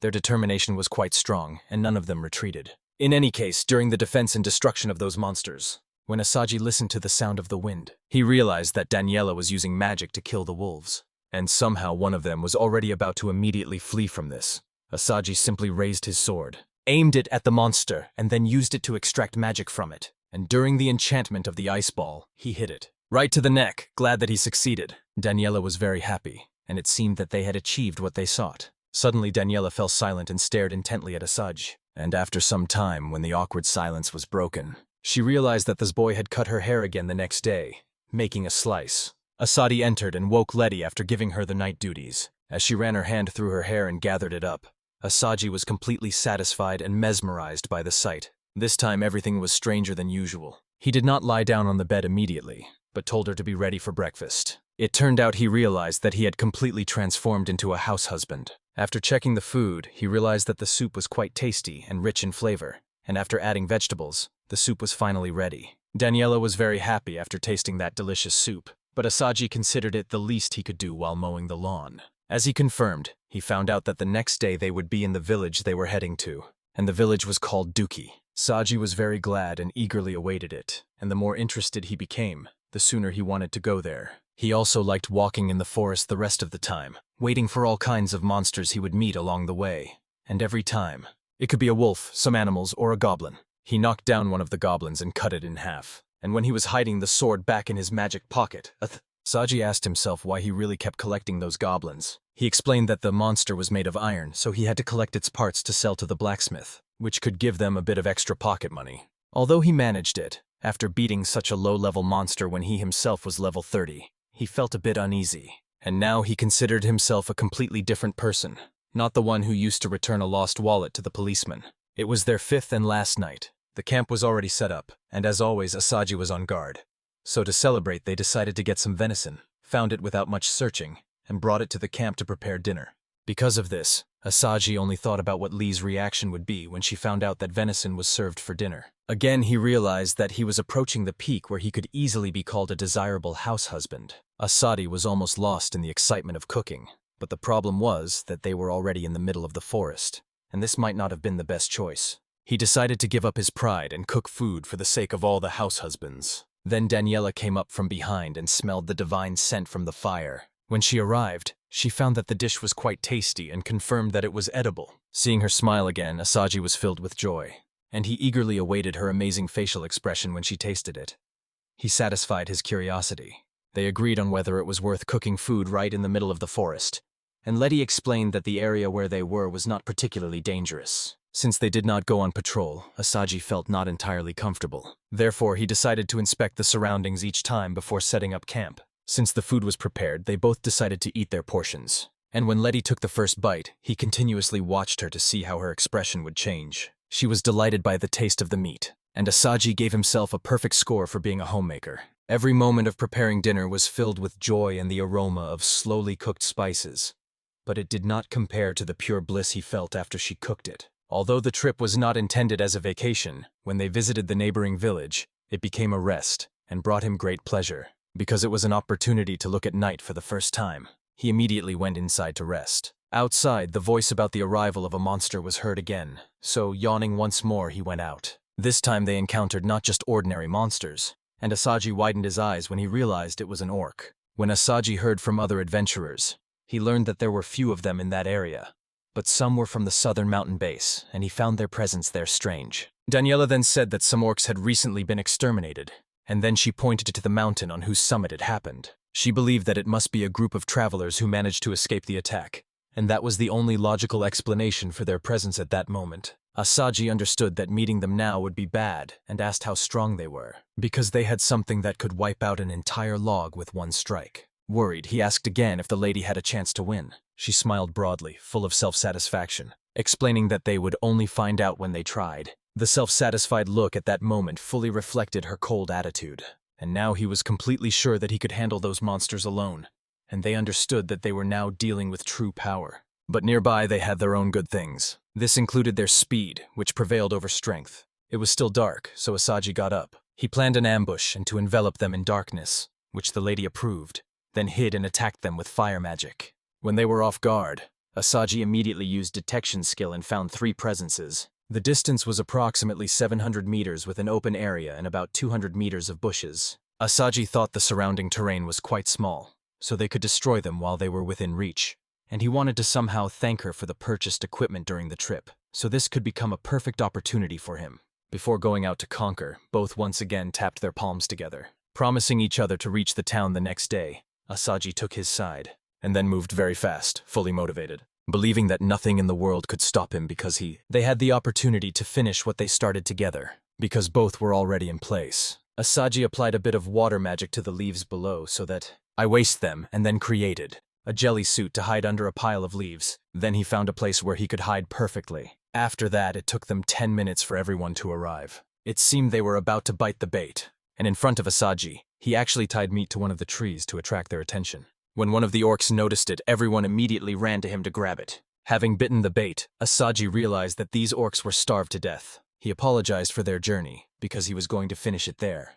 And when those monsters were about to slip off the leaves, Asaji realized that this was his chance. He immediately summoned magic. Ice spikes and sharp thorns from under the ground instantly pinned the monster's legs. After this, they shot an arrow right into the middle of their head, and since their movement from below was completely restricted, they really could not move. It was a successful attack, and now Asaji came out of the ambush to take the sword, and immediately tried to cut that monster with one strike to kill it quickly, and it seemed that the strike hit the monster's neck. He could not cut off its head with one swing.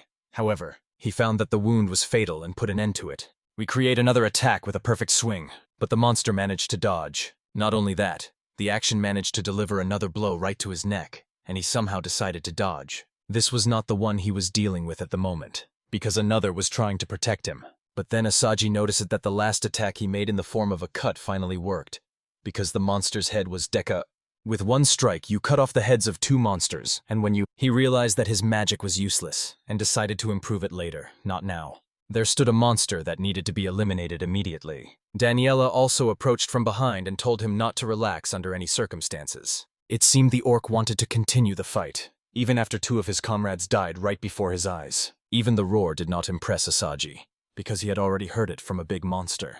And when the monster attacked, Asaji expected another slash right to the stomach. And after this attack, that monster responded with a counterattack, who tried to aim his weapon at Asaji. Some arrows came out of nowhere and hit his weapon, causing it to slip from his hands. When Asaji found a chance to strike the leg, the monster really fell to the ground. Realizing that this was the only strike, Asaji, standing above, slightly mocked that monster, and knowing that he would not be able to escape, he decided to finish off that monster with his ice blade. The strike was successful and hit the throat, so Asaji and his friend easily defeated it. Then they touched palms again as a sign of victory. But the lady decided to teach him a lesson and show that one really needs to be cautious when dealing with such monsters, because they could cut off his head with one blow. Asaji was very surprised to learn that the fight was against some of the strongest monsters, but lasted only a few minutes, which was quite strange.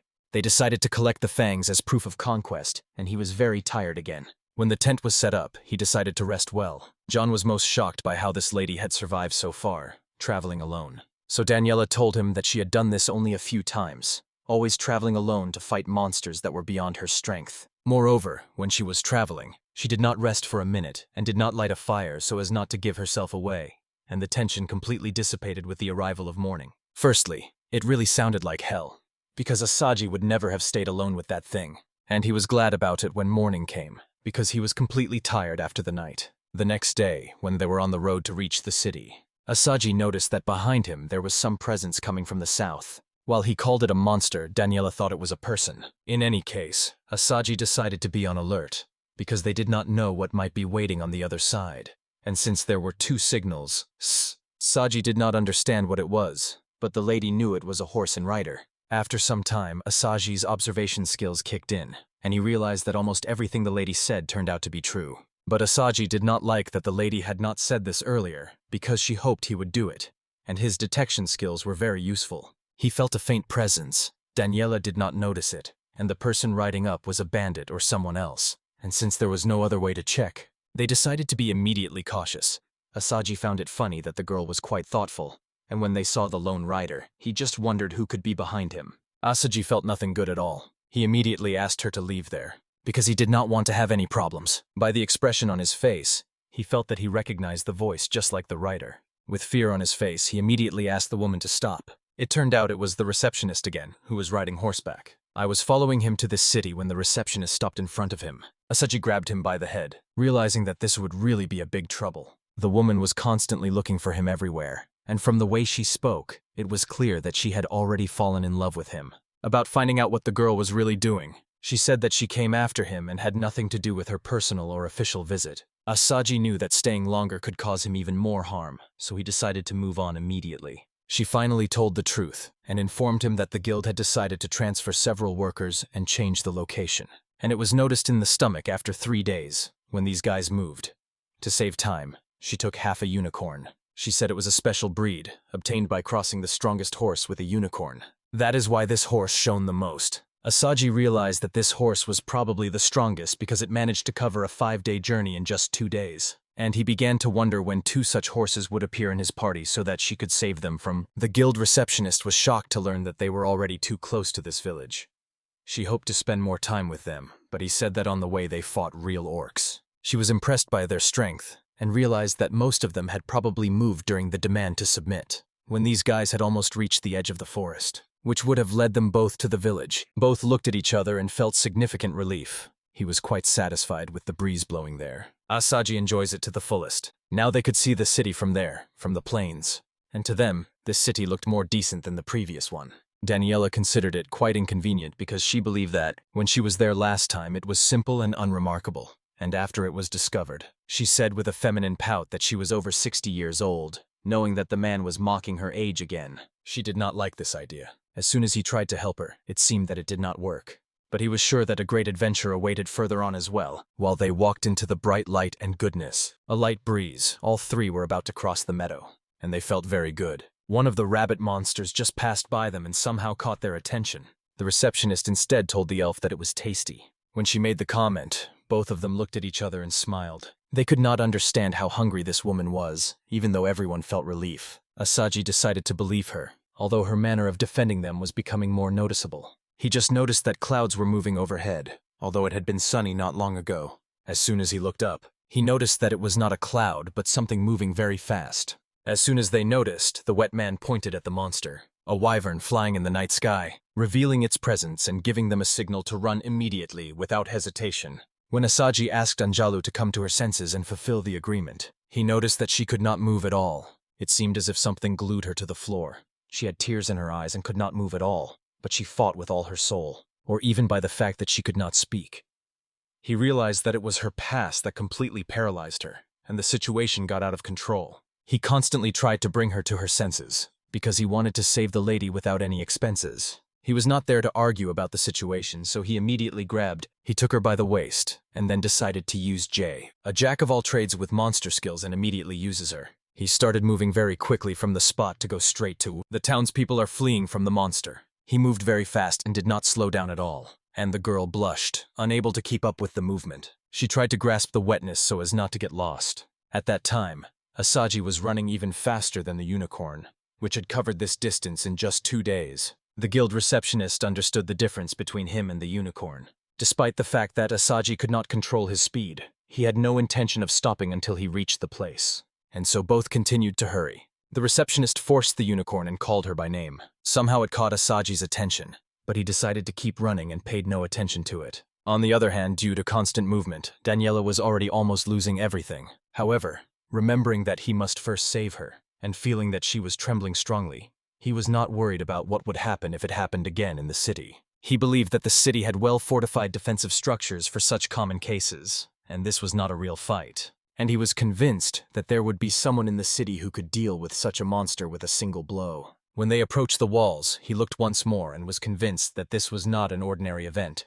And suddenly a monster roared from somewhere, showing that it was accepting the visit. The guild registrar was stunned by that scream, as was Asaji, but they continued running, having no other choice. They knew that what they were doing now was a very profitable matter.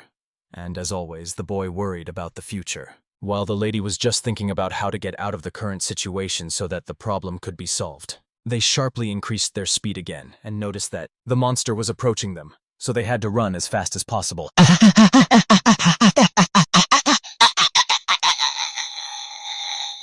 Saji was looking for a way to warn the city about the approaching monster and asked the elf for some arrows, who decided to use flare arrows, thinking that it might work. She did not retreat and created a situation in which she could easily use an arrow to attack the city. When she passed through the bow section, she immediately threw it straight towards the city to announce its arrival. When the arrow flashed, it was a bright light, and Asaji thought that the townspeople would be able to notice it. He told the woman straight to her face that it was impressive. Meanwhile, Daniela took it as a signal that she was doing all this to impress her flawed student. Asaji saw with relief that the girl finally came to her senses and broke away from her past, but he was still running because he feared that if they stopped, their breathing would immediately cease. When they almost reached the main city gates, they learned that several soldiers were coming out with their guard and showing their presence, and for them, this was great news. So they believed that there was someone who would take care of it. He was worried that his legs would be remembered, and this could create a big problem because he tried not to show his skills to others, but it was already too late, so he decided not to hold back. Both planned to run further down the slope, then climb onto the semi-unicorn and escape. And they did just that. The administrator ordered both to climb onto the unicorn because it could be the best choice, but from above it did not look like one at all. The distance between the monster and them decreased several times, so Asaju had just left Letty Denia on the back of that monster, asking her to go first. But when Daniela did not let him go, she kept holding him, and now all three were sitting on the back of that half-unicorn. They called her by name and asked her to move forward as quickly as possible. Daniela immediately grabbed him by the waist so he would not fall behind. He was sure that he really could not take an attacking position from this world. Asaji still harbored resentment towards that monster, and he also wanted to impress the one who raised him, so he decided to show her something. And doing this, he raised his hand to strike that beast, a flash of magic that he had been practicing for so long. At the moment when he released magic into the air, he was able to create a sword of ice out of nothing. And when they had almost reached the goal, their presence and the soldiers on the city walls were still waiting for that monster to come within shooting range. Asaji, on the other hand, had already taken command and execute this sword strike right into the monster's eyes. He took out one of its eyes and made it roar in pain, fall to the ground from that single strike. It seemed that Wyvern was suffering greatly now, because he did not expect such a move at all. This gave signals to the other soldiers on top of the wall, and now they also looked quite motivated. These guys had just entered the safe zone of the city through the main gates. Other soldiers were preparing for the final strike, and only by one order from the commander. All arrows were shot directly at the monster lying on the floor. They believed that this was enough to bring it down, and the pain and suffering of the monster could clearly be heard from outside. Soon they managed to clear another one in the city when several soldiers ran up, impressed by them, and firmly shook the boy's hand. He was praised for delivering the first blow to that monster. He himself had never seen such an attack against a flying monster before, and what he showed was some kind of unique magic. Asadi found it funny because he did not want to show the strength of his legs, so he explained that all he did was simply create ice in midair for the attack. The soldier called it incredible that someone could do that at such a short distance, and believed that this was the man who cleaned up the mess over the city, which could have caused serious destruction and become a tragedy. That guy just asked the soldier not to exaggerate because he was too excited. The soldier again praised his optimistic thought and the work of the adventurer, while Asaji tried to refute it, saying that it was just a coincidence that he was there when something similar was happening. This was the only reason why he initially wanted to hide his magic and not show it in front of people. After long reflection, this excited the soldier, and, returning to his usual behavior, he decided to pay respect to the acquaintance. And then the travelers introduced him, especially John. The guild receptionist introduced herself and knew that both the ladies were probably exhausted, so they decided to go to the best hotel in the city. These people explained that they lacked money to live in the West, but the soldier was ready without hesitation to take on all expenses to clear their minds. When they were in the middle of the city near the fountain, the soldiers showed them the hotel where they were to live and called him a hero. But Asaji was not immediately ready to accept it. Everything was settled, and after another firm handshake, the soldier decided to leave, ready to return when those guys standing aside got into trouble. Asaji discussed their further actions because they managed to find a free hotel in the city. The hotel was named the Heavenly Silver Pavilion, which looked high quality, and they were impressed by Harold's hospitality. Someone brought them there regardless of the expenses.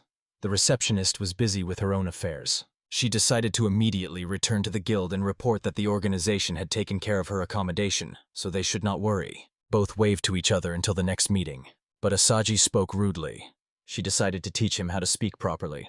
Before leaving, she hugged him from behind. They called each other comrades, but Asaji felt nothing of the sort and tried to avoid her presence by any means. After some time, Daniela still denied that the lady was her friend. She was very concerned, and again asked if he was going to do this with everyone. The receptionist felt that Daniela was now on his side, and when no one answered, Asaji was completely confused in the middle. He just wanted to escape the conversation by any means. Everything was decided, and they said a proper goodbye to the guild receptionist. She decided to leave from there. Saji thought that lady had a childlike fascination in various manifestations. Daniela also agreed that Asaji was quite stubborn and took responsibility to teach him to behave well. They were not playing a female role to replace the male one, and it seemed they were going to the guild to take care of the quests waiting for them there. When the lady left, he decided to enter the tavern because he was too tired near the main gates. The guard called the guests and once again confirmed the duration of their stay, where Asaji said it would last a week and added that it might extend for a few more days depending on the tasks they would have to complete in the city. They were given keys and wished a good stay for the week. They saw that the place was huge, with separate rooms and carefully cleaned floors, and when they reached a certain place, they will have to part ways because their runes were given to 2 corners. He was glad that they had separate rooms, otherwise it could have led to another accident. Asaji entered his room. He saw that it was really pleasant with a view from the window of the outskirts of the city. He saw that the city was quite large compared to, it was the same as in the previous city, and it was understandable because there was enough space around for expansion. He was hungry at that moment, so he immediately decided to go to the dining hall. But as soon as he reached the main gates, he noticed that this part was luxuriously decorated, and it almost seemed like a separate restaurant. The clothes he wore were not very suitable for the place where he was, and since Daniel was standing behind, she was hungry and asked him to go with her. Since then, both decided to go there for clothes. Daniel looked quite embarrassed. When they sat down at the table to eat, Asaji, after eating most of the food, folded everything and handed it to the lady. Letty explained that from now on they could go for clothes, do shopping, and find something good along with new equipment for upgrades.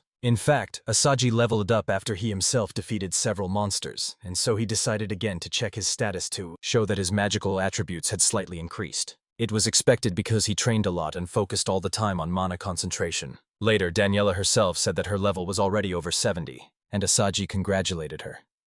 Daniela explained that it was actually not based on age, and that she always avoided fights with any monsters during recent travels, so she had relatively little experience compared to Asaji. That is why she tried to make up for the past, and still Asaji thought he wanted to congratulate her, because she made the greatest effort to make it possible now. The next day during shopping, they walked with a map and looked for a store without claws, and Daniela considered that it was a cute little town that grew from a simple village. Asaji decided to joke it again about her age, reminding her that he was not around when she saw it. Since she did not like this announcement, he saw a smiling face in response. When they were almost at the place, he got completely lost on the map, which he could not find, and then came across a big man ahead. As soon as he looked up, he realized that it was not the best news, since it was a traveler who was not in a good mood at all. It seemed he offended a local, and then he decided to use his unique legendary skill, which was the art of apologizing. As soon as he started, he did not stop and constantly apologized for his carelessness. And even that man was touched, so he patted him on the shoulder, telling him that there was no need to worry if he was recognized as a newcomer in the city.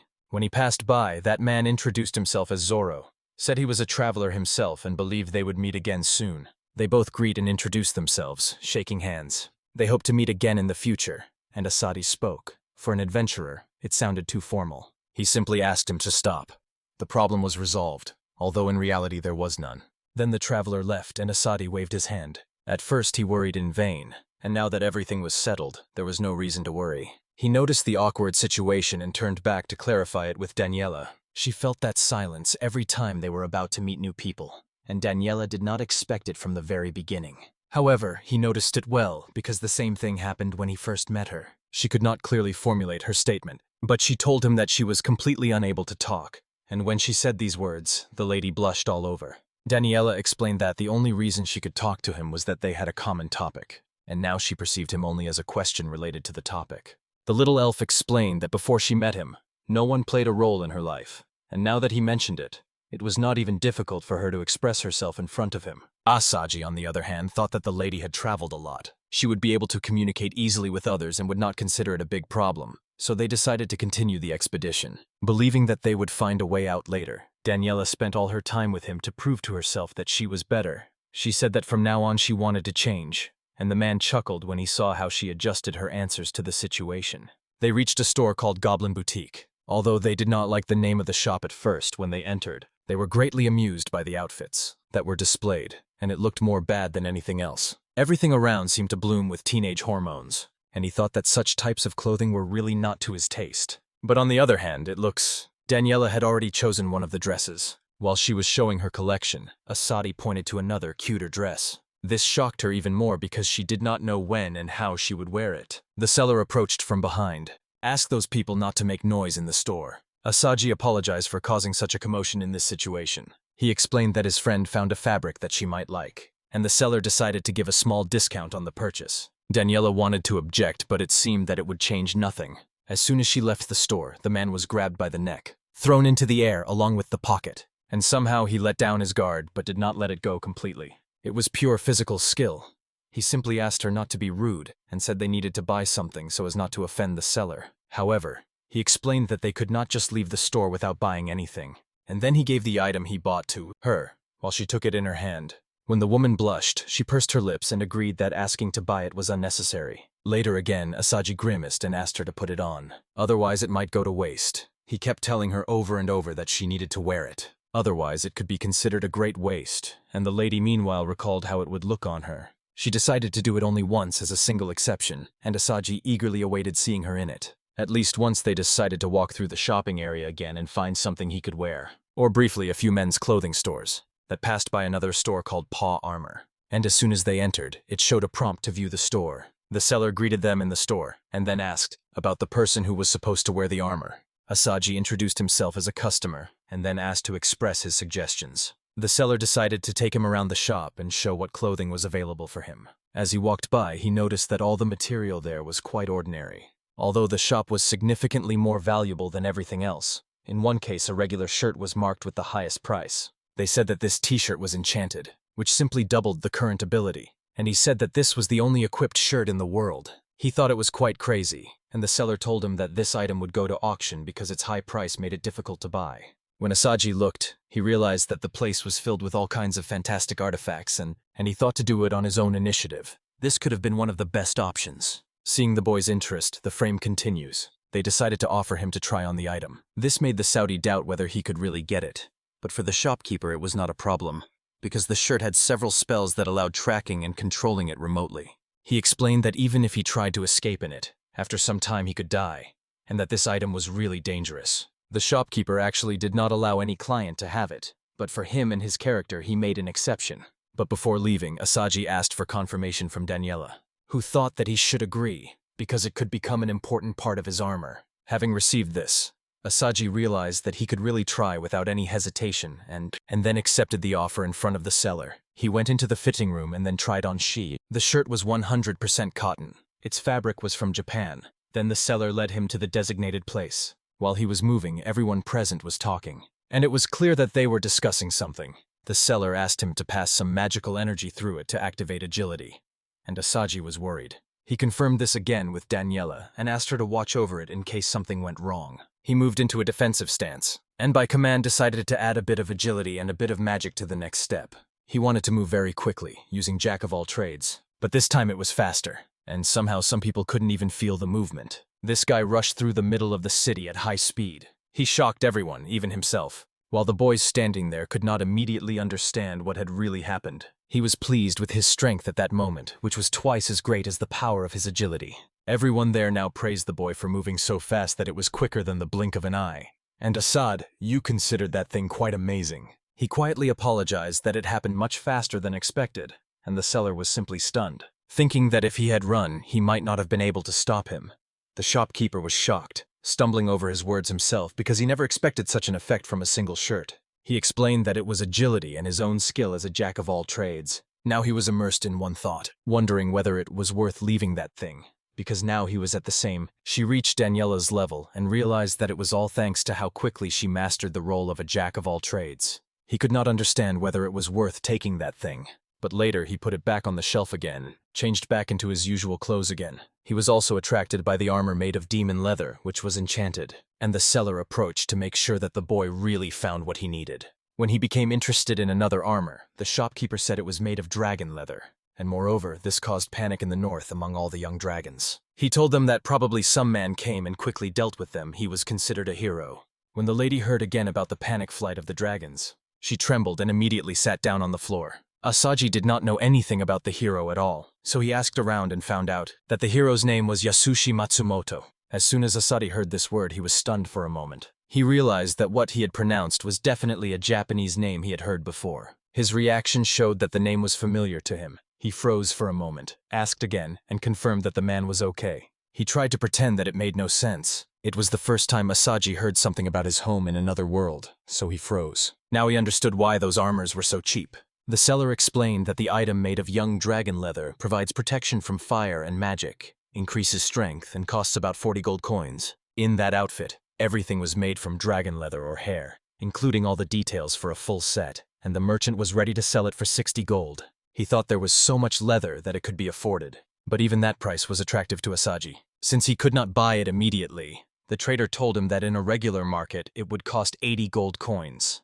The price only temporarily dropped, and the next second returned to normal. It annoyed him because now he wanted even more to play with the market, and it was visible from how the seller was pushing him that he was asking him to buy immediately. Asaji did not want to borrow money from that woman because it could lead to destruction. Although he wanted to buy the item, he decided to refuse because it was beyond his means, and the shopkeeper, knowing that a good merchant does not pressure the buyer, stopped insisting.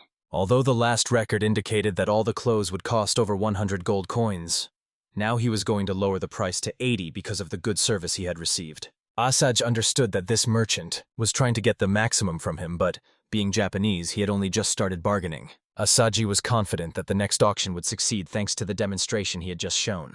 And even the shopkeeper was confident that everything he said was quite truthful. He realized that everything he did outwardly would definitely increase their sales, and Asaji agreed to do everything possible to sell this item if he lowered the price to 60. The shopkeeper was moving the lock to do this. However, Asaj did not move before the agreement, reminding him of the difficulties he might face if Asaji did not stand by to sell the fabric. He tried to tell him that the merchant was reliable in all his dealings, so he lowered the price to 75, and finally, they decided to lower the price of the material to 65 gold as the best option. Asaj knew that buying armor for 60 would be a robbery. So, in order to continue advertising the product he bought in stores around the world during his travels, as he said, it seemed the seller would finally give in. He even asked to consider this announcement when making the purchase he planned.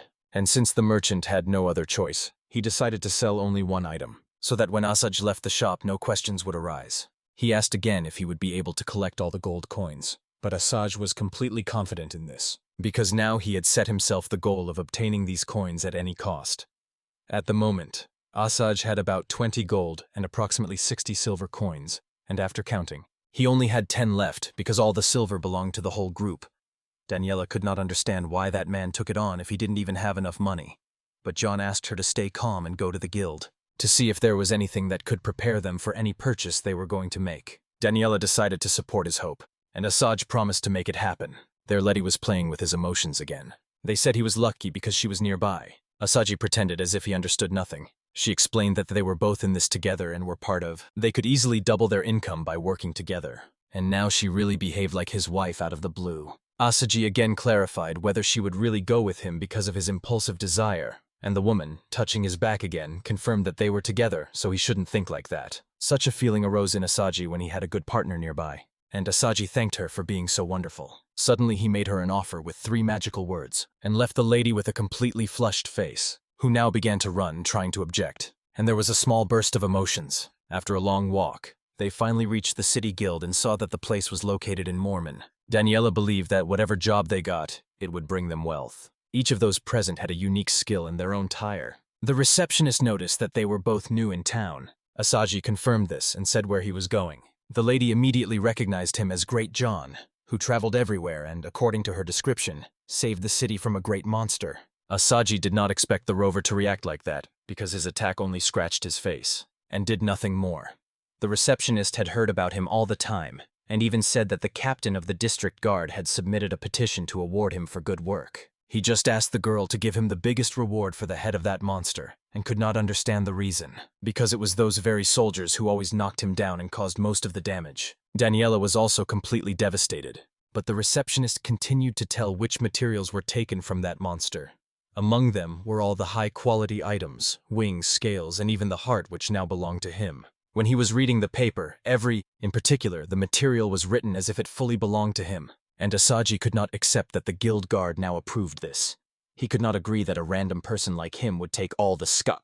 However, the receptionist explained that this was not all the material from the monster, but the scales from the body were in the highest demand. These items were not on the list, so they were given to the guards who took them off, and the money was already paid to the captain's people. And maybe he is now having a good time at the bar. Asaji asked again if he could really take all the material, and she smiled, telling him that this is a magical storage. And then they asked him to take the receipt to the reward issuance counter to get what he paid for. On the other hand, those guys were really fighting seriously in the bar, celebrating with alcohol. About the delivery of the reward, Saji stated that he wants to present proof of the orc's murder. There was no other receptionist on site, so it was a day off. Another receptionist asked to show the status card along with the card of the entire group. After confirming all the materials regarding the subjugation, she went for interrogation. He also showed a list of other things he intended to take after killing the dragon. And after receiving confirmation somehow Daniela stopped him in the middle of the action. She asked him to exchange the material for money, and Asadi thought it was a good idea. That if the material was exchanged for money, he could get closer to his goal. He immediately asked what amount he would be paid for all those things, but the receptionist asked for some time to clarify.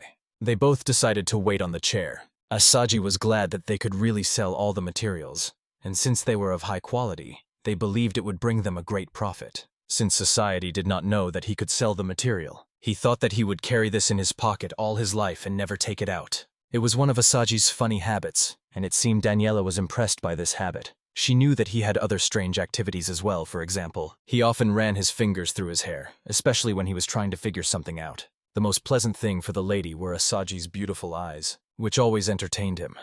He was completely lost in thought, and the girl next to him paid him so much attention. Now he also noticed it as a sign of love. He immediately started flirting with her, saying that her eyes were more beautiful than his, and noted their color and pleasant appearance. She explained that the color of the ice had changed after she acquired the skill, and before that it was quite normal. There was a bit of an awkward silence while the lady looked up. Asaji realized that now perhaps he was thinking about home. A woman who saw her entire family destroyed probably has a heavy burden in her heart. And at that moment he had some feeling in his heart. She could not determine whether it was sympathy or something more. The receptionist then told them and apologized for the wait. I explained point by point and tell them that there was no active request regarding this material. Therefore, it would be sold at market price, and the guys were prepared for that. The reward amounted to 3 gold coins and 16 silver coins, which significantly exceeded what they received in the previous town. Moving on to the Wyvern dragon material, she named the current market price, and expected that in Asaji's plan it would be quite high. The receptionist checked that each item would give him 50 silver coins, membrane at 3 gold coins each, and scales at 10 gold coins. The monster's heart was given 20 gold coins, and by her tone Asaji thought he might have misheard. She continued that there would be quite a lot of material from that monster, and finally said that the final price of the material he would receive would be approximately the sum of 57 gold coins. An awkward silence fell, and both travelers looked at each other seeking an explanation. But the receptionist did not participate at all in their little chatter. Having received confirmation that it could be exchanged for money, she gave them 57 gold coins for Wyvern materials. Those adventurers did not want to admit that they had achieved such a great feat without doing anything. Daniela explained that it was not a dream at all. Asaji put everything in his bag and then began walking down the street. That lately he had been feeling energetic and lucky. After receiving all of the money, he thought it was time to review the pool and realized that after selling all the materials and settling accounts, he had received 60 gold and 60 silver coins. Daniela agreed that they could use this money to buy equipment, and he could not say how he felt at that moment because of this approval. The equipment he was going to buy was of high quality and included a dragon set with underwear and a hood. Since all items were enchanted, the price dropped to 60 gold coins. But the shopkeeper did not agree to lower the price to 65, so he had to collect only 40 silver coins to pay. He believed that obtaining it was quite easy, and he could kill several wolves to achieve this. He decided to take the safe path, not resorting to violence and pushing through. Then they both went to the task board to choose one for the day, and they were looking for the one who paid the most. The Cobalt monster was in their field of vision, but besides that, another request for the immediate subjugation of the dragon has arrived. Those guys were shocked that another dragon appeared when the soldiers had just shot down one of them. They checked them and found out that this dragon could make a nest. Daniela explained that it could be from the forest they had just escaped from. By the place on the board, they thought it was from the time when they killed the orc. But for now, they decided not to accept this request. They chose the quest Conquering the Grass Wolf and Goblin's request. Having learned that the boy reached level 36, his rank was raised to Olivine. Asaji was glad that he finally managed to do it. The administrator asked him to wait a little again, sitting in the corner.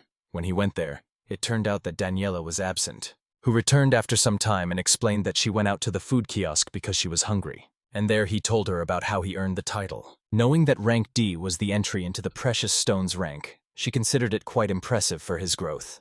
In fact, the Olivine rank was valid up to level 50, and the next was Garnet, which reached level 70, also known as rank B. Asaj Rial understood that this path was long for him, and it would take time to get there.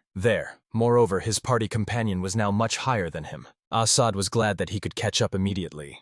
And when their rank assignment rituals finally ended, Asaji asked to stay in the forest to earn some money, so they decided to part ways temporarily. Daniela believed that the boy truly loved resting in the trees, and that is why he took on this job. But Asaji refused and asked to be absent for 5 days, while the lady stayed in the hotel all the time. Both promised to return, but as soon as he made such a promise, Asaji was not sure if he could keep it, so he decided to gather supplies for 5 days, and first went to the blacksmith for everything needed. As planned, he went through all the shops and sold the material that was in his bag, which gave him more than he had ever expected to cover the travel expenses. The next day, when he stood at the city gates showing the exit permit, the soldiers were not ready to let him go, when they immediately recognized him as the one who defeated the dragon. Asaji was not moved at all and left the city. He was pleased to walk through the place where a few days ago the monster tried to kill him. At that time, Asaji did not notice at all when he entered the forest that something was changing in it, and he did not suspect that the power of love is truly stronger than everything. When Asaji was sitting alone on a tree waiting, memories flashed through his mind about how it was when he was with Daniela. This will cause him even more pain than he ever expected, and even resting on the tree did not bring him any relief. The next morning he woke up from the bright sunlight. Welcome to another beautiful morning as always. He climbed down from the tree and decided to move on while his camp was in the place where he was supposed to return. The bag he carried was very important and fully enchanted, and there he took everything out of the camp so as not to attract uninvited guests. On the first day, he went to the forest alone and completed several goblin tasks to start the expedition. Later that same day, he managed to collect over 50 units of weapons. He was impressed by the forest, filled with such an amount of material. He was confident that after another 50 like that, he could raise his level a bit. He was not there on the second day. That if he continued to conquer others, he would have more weapons than he would ever need. In addition, on the last day, he did not encounter any monsters except goblins. Although he tried to use his detection skill, he felt nothing. Something caught his attention behind the stone. But at the moment he decided to sneak up, he saw that there was a pack of monsters resting after lunch. With the first strike, he took down one of the monsters with a single attack, using the skill Jack of all trades.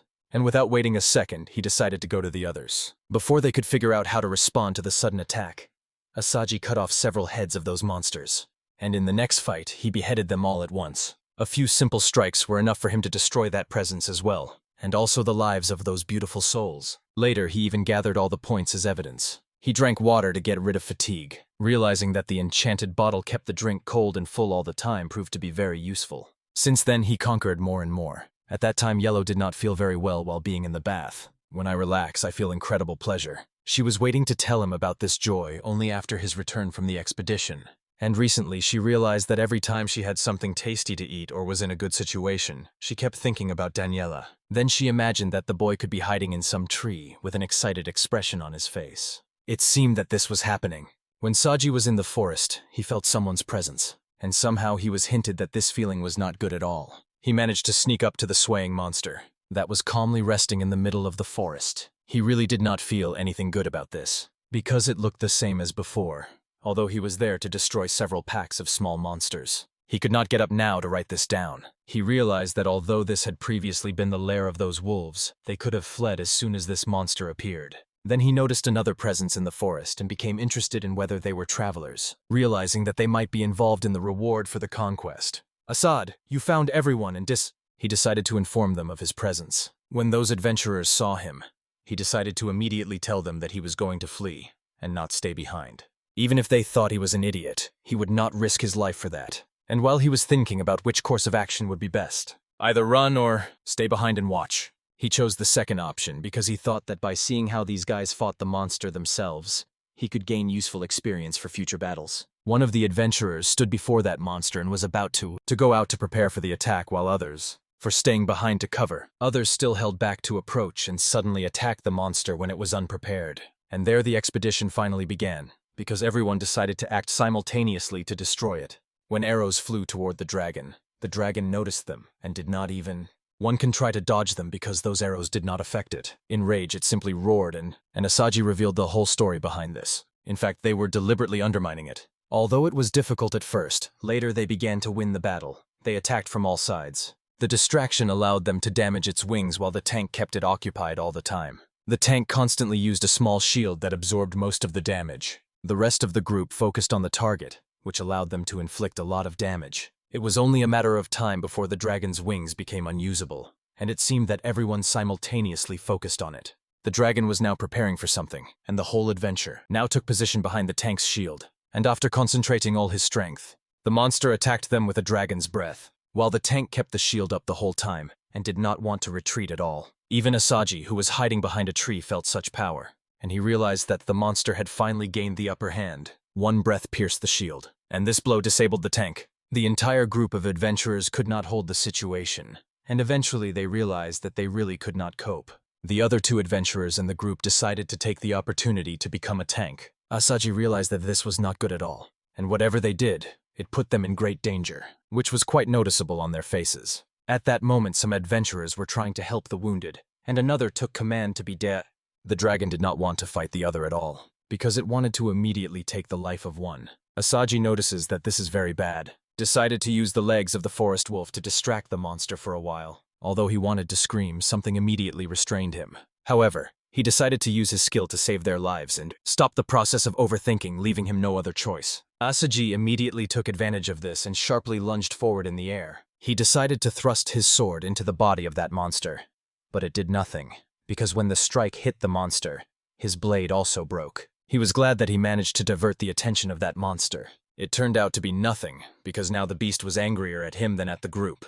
The leader could not understand where this man really came from. Saji asked him to flee immediately while he held them off, and told them not to do anything foolish because he had a plan to escape as soon as they could. At first, the adventurer was not ready to accept it, because he thought that what he was saying made no sense. But later he took a promise from him along with his name and decided to run after him as fast as possible. Finally, the fight was left only between the two of them, and there was no one nearby to watch. Asaji now began to use the legs that the monster friend had given him and rushed at great speed, trying to land several blows. The monster effortlessly repelled all his attacks, and it was about to unleash a fiery breath again, searching for a suitable opportunity. Asaji immediately used the paws of the forest wolf and struck the monster right in the face, not allowing it to move further. He insisted on giving them as much time as possible, so he decided to use his ice sword, which would come in handy in such a situation. He thought he would not use the forest wolf combination. He used the sword and speed to create an opportunity, and he believed that this was the only way to rely on himself. It was time to put all the training into action, knowing that he needed to wait a moment, because these people, knowing the adventurer's condition, were about to ask the guards for help. When one of them was injured, he knew he would need time to return. Therefore, he decided to wait until that time. The final battle between the two of them was to begin in Asaji.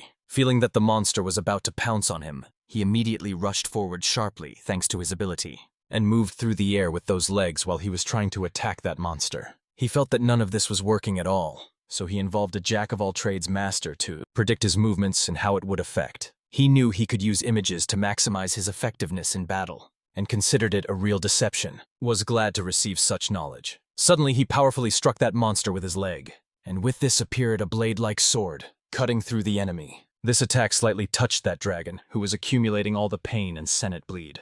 It had little impact, but it was not fatal. Finding yet another opportunity, the dragon decided to use his dragon-like breathing like a counterattack, while the Saudi dodged him in the air while descending.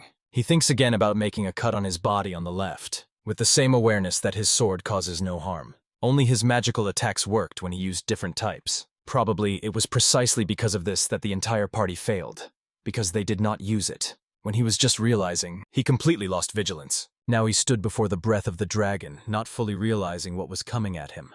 He tried to stop it, holding the sword in the shape of a cross, but it proved ineffective. When the smoke finally cleared after the dragon's breath, Asaji looked completely exhausted and tired after that one blow. He realized that by using the magic of the monster Pregus, he could somehow lessen the blow. Realizing the situation and understanding that he really could not fight this monster alone, he decided to do it immediately, creating an opportunity. While he was thinking about how to get out, the dragon decided to chase him all the time, because he had created too many problems for this. Even his sword was broken with his consent, and now it was visible that half of the sword was stuck in his leg after the attack he had just endured. His legs hurt so much that he now cursed himself for carelessness. He stopped in the middle and somehow managed to pull out the sword, suffering from unbearable pain, and then, using ice magic, he sealed the wound. It hurt him even more, but he somehow managed and, knowing he needed to move away from the dragon, decided to heal a bit. While he was in the middle, he noticed that there was a little girl in the middle of the forest. Noticing this, the dragon immediately changed its target. He turned back to that lady to take her life, and immediately stunned her. This dragon was very cunning and could change its target depending on the situation thanks to its intelligence. Asaji knew he would not allow this to hurt the woman. Therefore, he considered it quite true when it was about to release dragon breath. And then he threw it there.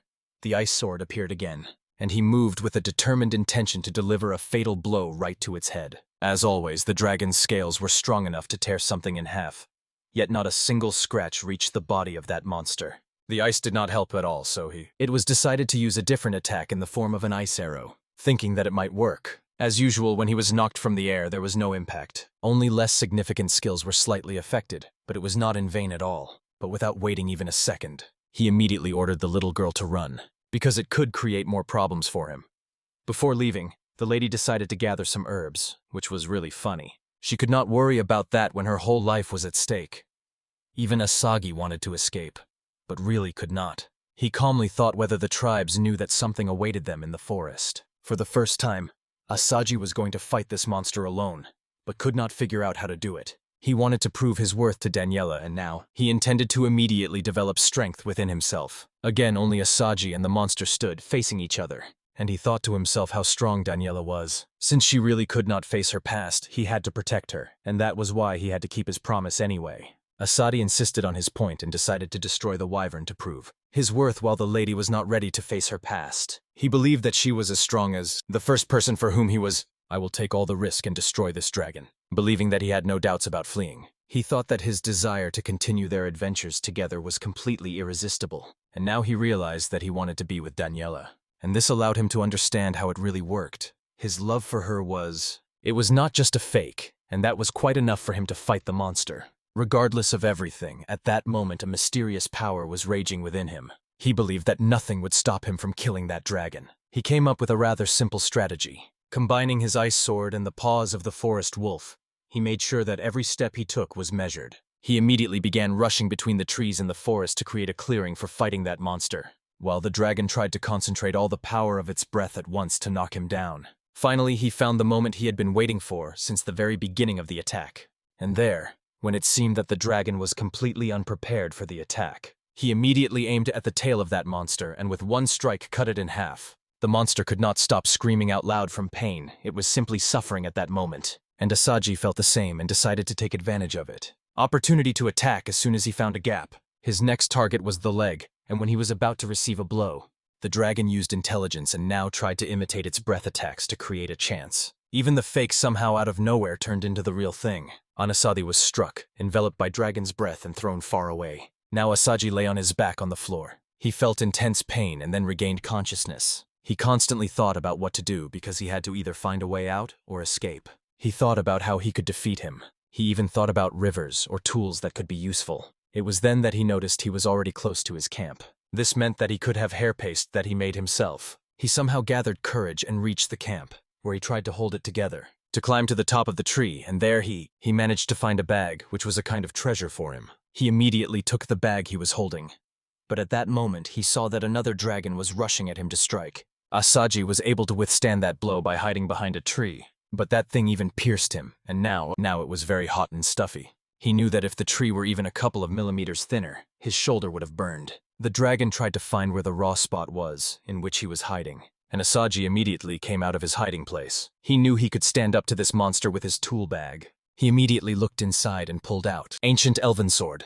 And while he was running in the air, that monster was rushing at high speed to cover him and wrap him in dragon breath. While he was doing this, he just realized that he was not. They thought he could just run away, so he decided to do the opposite. Only one choice remained: survive or die. And meanwhile, the monster was preparing to unleash dragon breath. Asaji used the sword and decided to hold it in his mouth. And when the cut was finally made, he somehow dealt the dragon more damage than it expected. The attack was brutal, and because of this, Asaji's face was covered in blood. When the dust settled, it turned out that he had won, cutting off the head of that monster with one blow. Somehow he managed to stand up on his own. He managed to reach the main gate of the city, and walking there, could not believe that he had really won. Reaching the gate, he shocked the soldier who saw him covered in blood and could not recognize him. He had just asked the guide to call the captain of the group of soldiers, and shortly after, when the captain finally arrived, he could not believe that the boy was in such a state after the terrible decision. Assad had just confirmed that he had won the battle, but the man was worried about his life. He could have killed himself. The traveler he saved was taken to the medical room, and he was in critical condition. However, there was a chance he would manage. He was glad to hear this, and the captain decided to take him with him too. He ordered immediate delivery to the hospital and said he would send soldiers to retrieve the dragon's body before going there himself. Assad asked the soldier to inform Daniela about his return, because he wanted to tell her something immediately. The soldier agreed to carry out the task. Then Assad was taken to the hospital so he could rest. This is the first time he received such a serious wound. He needed magic to heal the wounds, and it was strange that in Japan such a wound would leave scars, but here it healed without any trace. He rested a little, thinking that the next day he would tell Daniela the whole story. And when he woke up under the bright light of the sky, he thought that his body was not in good condition, because all the joints and muscles hurt a lot.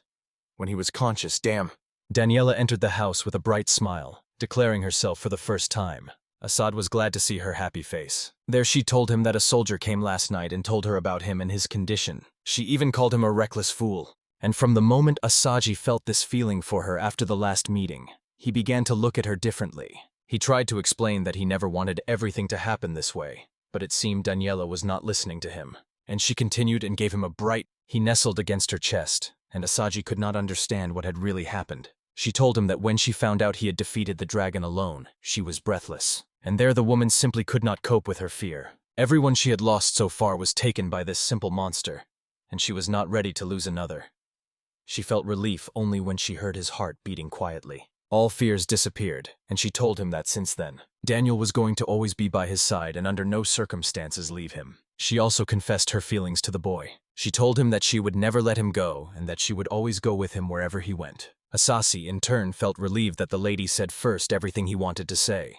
On the last day, returning to the hotel after the adventure, she came much later than usual. She was walking to her room when the caretaker stopped her to tell her about the message that was spreading. Then she was informed that Mr. John was wounded during a fight with a dragon. He told her that he is now resting in the medical center and asked her to come. As soon as the lady found out about this, she could not listen and understood nothing of what was happening. Then he started running and paid no attention to other things. When she was running, her heart was pounding too hard because it felt severe pain. And at the moment she opened the medical office and fought, they found a boy who was lying completely unconscious, unable to realign her arrival again. She could not hold back tears. Although she was happy and grateful, she tried to understand how this feeling immediately appeared in her, thinking that maybe now Daniela is in love with Asaji, and she just wanted to be near him. She scolded herself for letting him go alone when he asked, but at the same time regretted not telling him the whole truth about her feelings. Now Daniela felt relief more than anything, because holding and hugging him, she finally confessed her true feelings to him.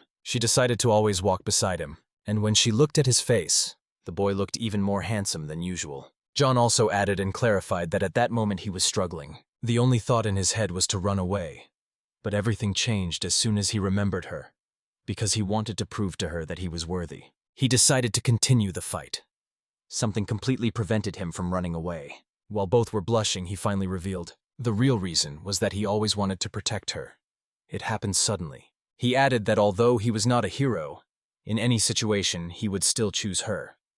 But when he recalled her past, he decided to do something good so that she would forget about it forever and return to his embrace. Since Asadi had already decided to tell her about his true feelings if he won the fight, he admitted that when he fought more decisively, and although it seemed that he would not succeed, it was precisely her faith that constantly pushed him, and she had already done so at the moment when he was about to confess. Without hesitation, he pulled her into an embrace, holding her firmly by the back. They hugged, realizing their feelings. They both felt mutual love and were there together for the first time. They moved forward a little to give each other a bright kiss. 1964 was their first, and their hearts united. Soon the captain of the soldiers came to visit him in the morning. He clarified that it was already noon. This was quite expected because he was in very bad condition. When he finally returned, Asagi realized that everything happened because the time spent with that woman flew by in an instant. There, the captain immediately remembered something. Then he asked to go with him every time he could reach the guild. Everywhere they said that those guys were exactly looking for him. He had a very bad feeling about all this because he already thought that the guildmaster would call him. Asadio wanted to immediately take on the task, but when he stood up, he realized that he really could not walk. The soldier was very moved, seeing his courage and determination to fight two dragons at the same time, without even moving to flee. As always, he shook his hand, but the handshake was not strong, but stiff, and he suffered a little from pain there. When they walked together to the guild, Asadzi told Daniela everything in detail. About the fight with the dragon and what happened then. He was at the part of the story where he was returning from the forest, clinging to the armor to reach the main gates. Daniela decided that it happened when she returned. The caretaker informed her about his condition. The moment he joined the guild, everyone there was very impressed with him. The traveler who had been there earlier approached Asagi to find out if he was okay. He was very happy to see that Asagi was alive. Otherwise, he would not have forgiven himself, Daniela. After the opening words, thanked them for helping him during such an expedition.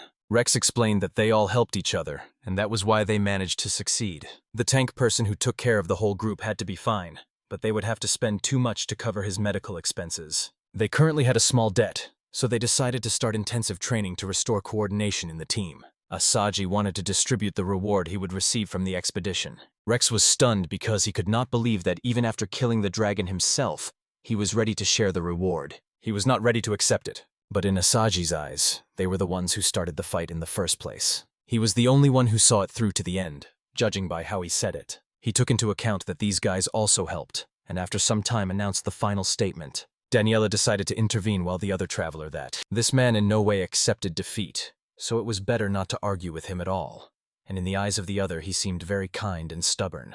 Meanwhile, Rex was also able to read it immediately. This does not sound like a compliment at all, and Asagi was not very happy. In the year, someone came and interrupted the conversation, informing that the guildmaster was waiting for him to talk privately. He was taken alone to the winemaster's office, and after a knock, he visited him, and the gloomy man was sitting on a chair and was not in the best mood. He simply welcomed him to the Adventurers Guild and introduced himself as Master Ordo. Asagi felt nothing good from him and was very nervous, and this time Daniela was cleaning too. So, both introduced themselves and offered to sit down while they were sitting. On the other side of the table, they felt as if they were undergoing an interview. From the person sitting in front, there was a certain resemblance, and they again confirmed that he was a red elf because of the color of his skin and the aura he radiated. Hordo proudly agreed, and told them that he inherited all powers through his ancestors. But now he looked more like a human, because his life does not last thousands of years. Finally, the conversation ended, and the man stood motionless. Then, having come out into the light, he sat opposite Asagi to make sure if he really defeated the dragon. It was a very sudden change in character, and Asagi responded positively, but he was still a little nervous. The guildmaster immediately asked him to get rid of the official manner and said that what he had achieved was not ordinary at all, and he deserved much more than just respect. The guildmaster could not accept that these events were normal because he was the one who cut off the monster's head with an ancient elven sword, and taking all the pride was wrong. But on the other hand, Daniel perceived it as if she was being praised for the family's achievements. Now the master was interested in all the details, so he immediately ordered him to do it. It seemed like a rule. So Asagi had no other choice and decided to give everything, but under no circumstances the paws of the forest wolf. Having told the whole story, he again found himself at the end and somehow crawled to the main gates after defeating the monster. The guildmaster was still not convinced because something was bothering him. He pulled out a paper and placed it in front of him to once again make sure why the paws of the forest wolf were not mentioned in the full scenario. This completely caught him by surprise. Now the master had a copy of his status tablet, which showed everything that was in the traveler's records. The guildmaster really wanted to get information about this and find out if it was intentional. He tried again to look gloomy, and looking at his face, he realized he had no choice, so he decided to tell the truth. He said that he got this ability from the monster but was not yet ready to tell the details. According to him, someone warned him that if he revealed it, it would attract attention and become a much heavier burden for him. It was at that moment that Asayu could not cancel his previous magic, and the guildmaster was also investigating the situation. He realized that what the man was saying was mostly true, and that if he pulled it out, he faced more than just trouble. The guildmaster believed he could do a lot beyond his program, so he always agreed when asked to make a tool for working with a personal dossier, whether family or military. This master was completely different and eventually told him that being an adventurer, he was completely free. From then on, he could live as he wanted and nothing could stop him. The guildmaster told the sagas that this was a normal part of life, and when someone gets into trouble, everyone should gather and solve the problem together. Such a statement was a surprise to the sluggish one, but at that moment, his partner placed her hands on his shoulder. He felt relief. The guildmaster wanted to use the powers that were granted to him. After a rather weak explanation, he finally decided to give him a pseudonym in the form of the highest authority, Silver Green. Daniela considered it quite amazing. However, Asaji was uncomfortable enduring it immediately. The guildmaster decided to contact every branch in the country to inform them about it, but Asaji was not interested in it at all. On the other hand, Daniela also wanted a nickname, and this time, although he was not very excited, she was given the nickname Light Wind. Being a girl, she enjoyed it fully and lived that way ever since. When they left the room, the group was called Silver, Green, and Light Wind. They discussed how different the guildmaster was, and what he said sounded logical. They realized that from then on they would live freely, without restrictions. While Asaji pondered and reached a final conclusion, Neolog smiled and a tragedy happened in his life. Again, when the guild receptionist from the previous town was talking to him inside the guild, she pressed herself against him again, trying to hold him back. But she was more worried about this boy after he went to fight the dragon alone. When Asaji said he came out of the battle unharmed, she was very happy. There he again had to briefly and simply tell her the whole story. Several people were already waiting for him at the reception desk. During the conversation, Asaji immediately went to find the girl from the previous day who thanked him for all the troubles he had to endure because of her. He was glad that the woman managed to stay safe, and she was alone because she had fallen behind her group. He just asked her to be more careful from then on, and gave her instructions to never let go of the party. But when the little girl passed by, you noted that he was the first to go alone without company. The previous group, which initially took on the quest, contacted the Saudi and thanked him for any help in saving their lives. As always, he was more worried about the tank that took a direct hit. He was told that for that money he would receive the best treatment in the city, and was now resting on his bench. Soji was looking for the visitor list to visit him, but before that, they decided to immediately spend the money from the reward. In total, they were given 140 gold coins and some silver, which they had to divide between two parties. It seems the team had already taken care of this and now handed him a pouch full of coins. When Asaji opened it, he was not ready to accept it. It was a little more than you expected. Rex finished the division and did not want to hear any objections. Although Asaji was about to say something, he decided to agree with this part. Having no other choice, he took the bag and everything was settled. They had pleasant moments, and now Asaji had more than friends who would care for him if something went wrong. Asaji planned to visit the damaged tank and then go to the armor shop. Being the guy's partner, Daniela also decided to join. They decided to visit on the same day they always resolved armor issues. When he arrived, he saw that Denny was fine. However, his stomach still had scars from the dragon's breath he took right in the stomach. After some time, they left, wishing him a speedy recovery. Seeing the condition of the man who barely made it out, Daniela has since been more worried about Asahi. Asaji promised to be more attentive and careful in the future. And there was a lady with a face full of various striking expressions. She told him that if he died, she would be alone again, and in this new world would have nothing to live for. She already knew what kind of person Asahi was. When it came to saving others, he was ready to give his life. However, she only wanted him to take care of his life and think about her. When she said this, her face and ears began to blush, and he promised to think before suddenly acting on his own. She blushed a little when Asaji suddenly remembered something. The woman put the mask back on her eyes to hide it. However, her ears were visible and red, indicating her state. Asaji and the lady then visited one of restaurants where he was looking for everyone. and they met with Rex and his companions, who were already celebrating. Now they all sat at the dining table and were enveloped by the atmosphere that prevailed around. Someone from the team immediately asked Daniela to have an archery lesson with him. Daniela immediately objected and said that tomorrow was not suitable. The traveler was embarrassed because she had something to do the next day, but she refused and kept repeating that the next day was not suitable. The traveler realized that it was probably because of the alcohol, and she might not be able to control herself because her face was completely red. She felt awkward, so she decided not to continue the conversation. Asaji did not spare efforts to embarrass her even more. The next day at the hotel, Asaji was standing outside waiting for Daniela to come, while constantly calling her to calm down. On the last day when she arrived, he asked again if they both really intended to go on a date. However, the details of what they were going to do were similar to what they did every time. This time it was different, because they walked like lovers, and when he said these words, his heart beat much faster than before. The robber looked at him. His body reacted completely differently. He could not organize his thoughts and behaved gloomily. It was then that Daniela approached Asaji from behind, and when he turned around, he noticed that she was wearing a cute dress they had bought one day, while Asaji was a real nerd and could not properly think of what to say about it. After a short conversation, they both realized they were nervous before this date. However, Asaji tried all the time not to succumb to the cuteness of this woman, who was above all. He wanted to take a photo, but actually could not capture it. But the lady understood it as if she was unattractive. Asaji immediately shouted to explain that what came to her mind was not good, and that she looked stunning. Daniela giggled and was delighted by the compliment. And for Asad, this expression was even cuter, and he clung to it. Without ceremony, she pulled Sagi to come closer. And finally, both started their day. It was as always when they spent time together.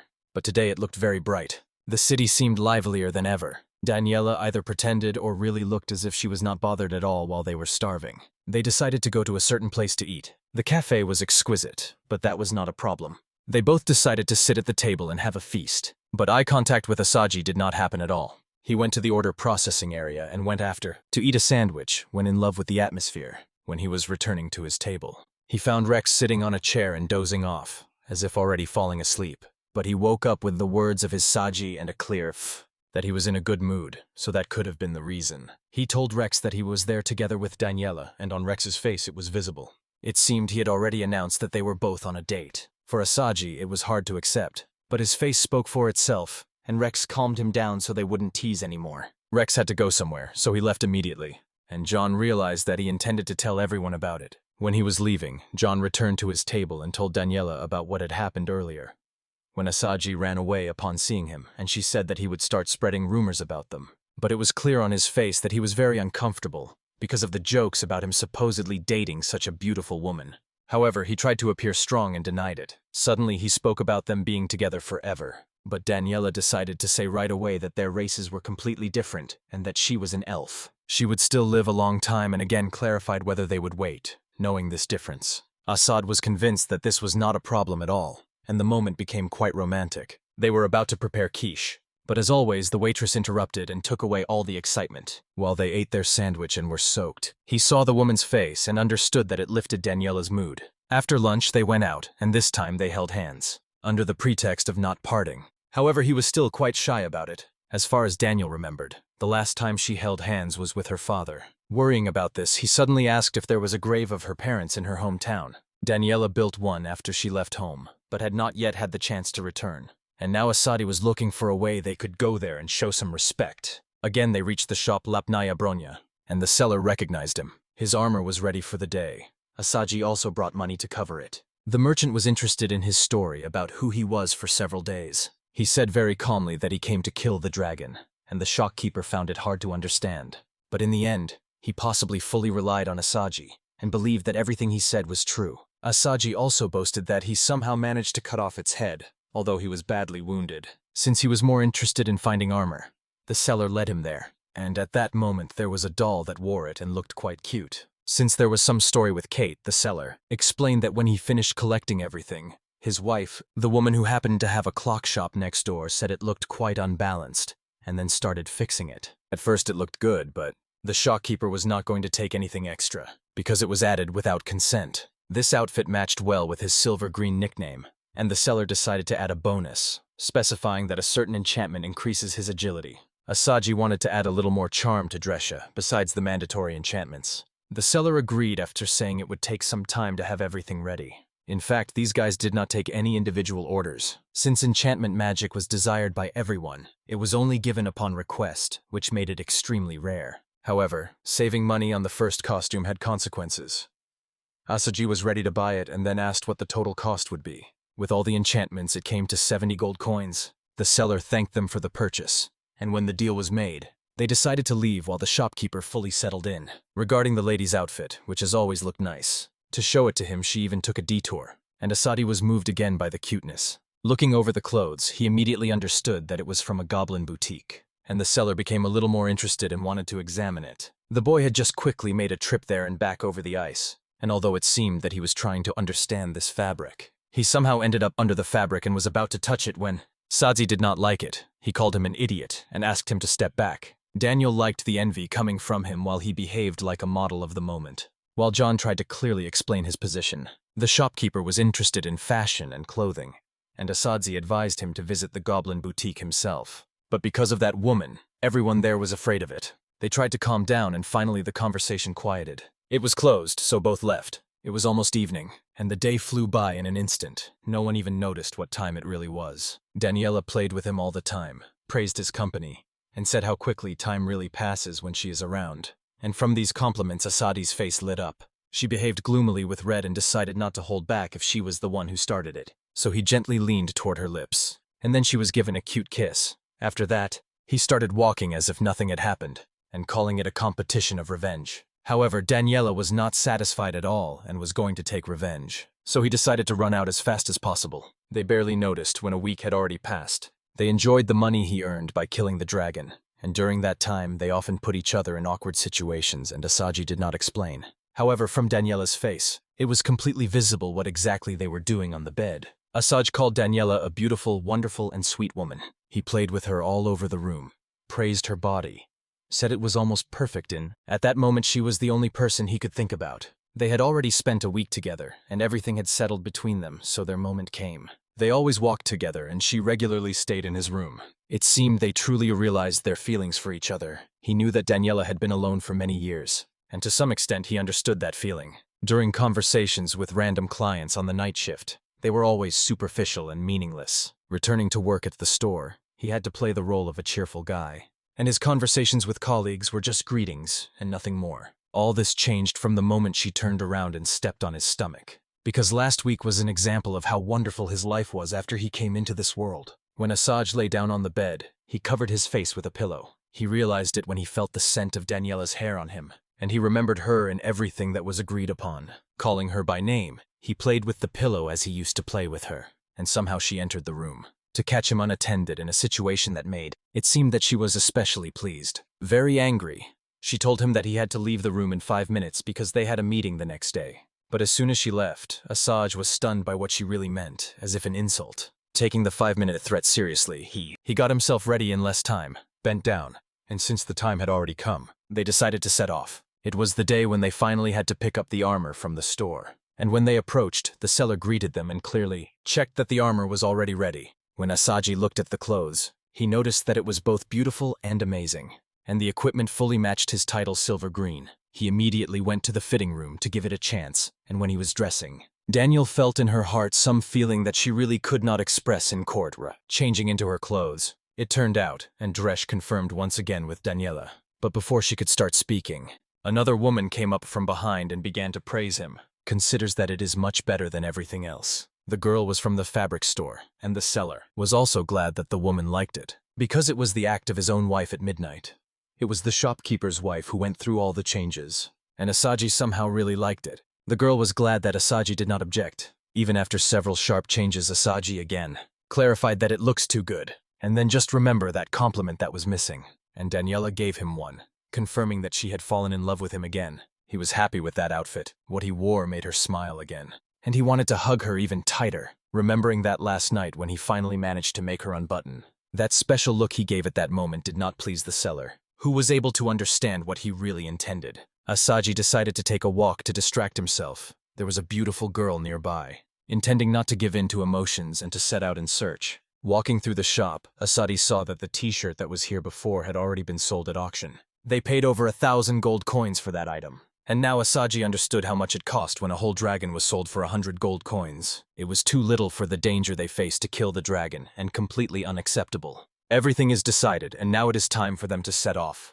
The merchant still thanked him for the demonstration the previous day regarding the t-shirt, which increased its value several times. Asaji simply hoped that the store there would grow even more. The caretaker respectfully waved his hand to him. While he was walking down the street, he saw several children playing his role as a hero, and watching was a real pleasure. When they were going to the market, they considered it quite calm, and the city was lively, and mostly it was so. It seemed more attractive to him because his beautiful girlfriend was walking beside him. Most of the time Daniel was calm and collected, but sometimes she allowed herself to relax and snuggle up to him. And when that happened, people always paid attention to them. It all seemed dear to him. Since that peace was quite pleasant, they decided to set out in search, but even then she firmly grabbed his body. He saw the guild, but as soon as they entered, they found out that the receptionist from earlier he stood to greet them and did not look in a very good mood. It was an angry look, and Asaji didn't even manage to finish what she wanted to say. The receptionist wanted to talk about what was happening between them, because they were pressed so closely to each other,